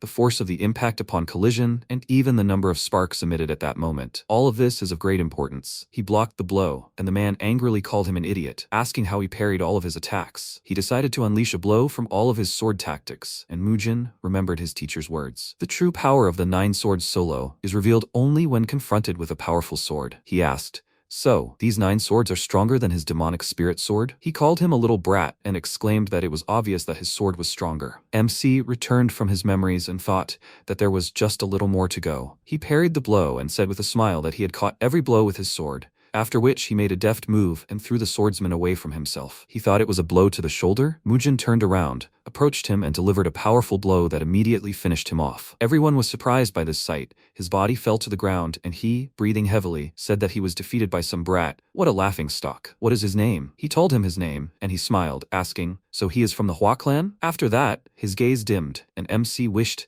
that he would have no peace even in death, and in the next life that he would not dare to mess with people like him. Another nun came to the scene and stared at them in surprise, thinking what happened while she was gone? Huamujin? She had heard that name before. Is this that crazy young master from the Yomwa sect? Is he really that strong? Meanwhile, he approached his brother and asked, is he injured anywhere? He told him that he was fine thanks to Chengte. He was the one who stopped that man. Chengte asked how he knew he had to come here. He told him that he just felt uneasy. What happened all of a sudden? He told him that the man he struck down tried to abuse those nuns. Since his younger brother and sister were there, they were just going to pass by, but young Master Dojin stepped forward and shouted at him. That's how it all started. He was surprised and asked, did Dojin really do that? His brother apologized to him, he just couldn't pass by, but MC just smiled and asked, does that mean he has a sense of justice? He looked up at him in surprise, realizing he was praising him. A nun approached them and said she was Myolryong, a first-generation disciple of the Ime sect. Thanks to him, she had managed to save her life. He asked her to drop their introduction and said he had a question. What was the name of the man who had just died? He had never heard of a martial artist of such caliber being here. The nun replied that he was an outstanding martial artist known as the Crimson Moon Sword. He was from the Crescent Moon Sword School, which is part of the unorthodox Four Martial Heavens Alliance. Suddenly appearing before them, he started a quarrel, demanding that they tell him the location of their younger sister. She had heard of his depraved lifestyle, but she hadn't expected him to attack without warning. Mujin remarked that it was no wonder his swordsmanship was so rough and dirty. Once again, he faced a representative of the Four Martial Heavens. The woman thanked him for his help. How could she pay off this debt? He told them to thank Changte and Dojin. He wasn't going to save them. The woman thanked them both, and Dojin waved his hands excitedly, saying there was no need to thank him. He hadn't done anything. MC looked at him with a smile and then said they were leaving and that they should return to the residence. Changte said goodbye, asking him to be careful, and they ran back. Myolryong looked after them with a smile and thought that all this time she thought the rumors were greatly exaggerated. But perhaps a wind of change really was blowing in Xiaocheng. Closer to nightfall, they reached their destination, where Kwano met them. He burst into tears and asked, is this a dream or reality? Is it really him in front of him? Mujin said with a smile that he had come to fulfill his promise. How is he doing? Kwano turned to his servants and exclaimed, why are they standing here? Let them prepare everything immediately to receive their glorious guests. The warriors were hungry from the journey and immediately began to eat, and Kwano apologized for the modest reception.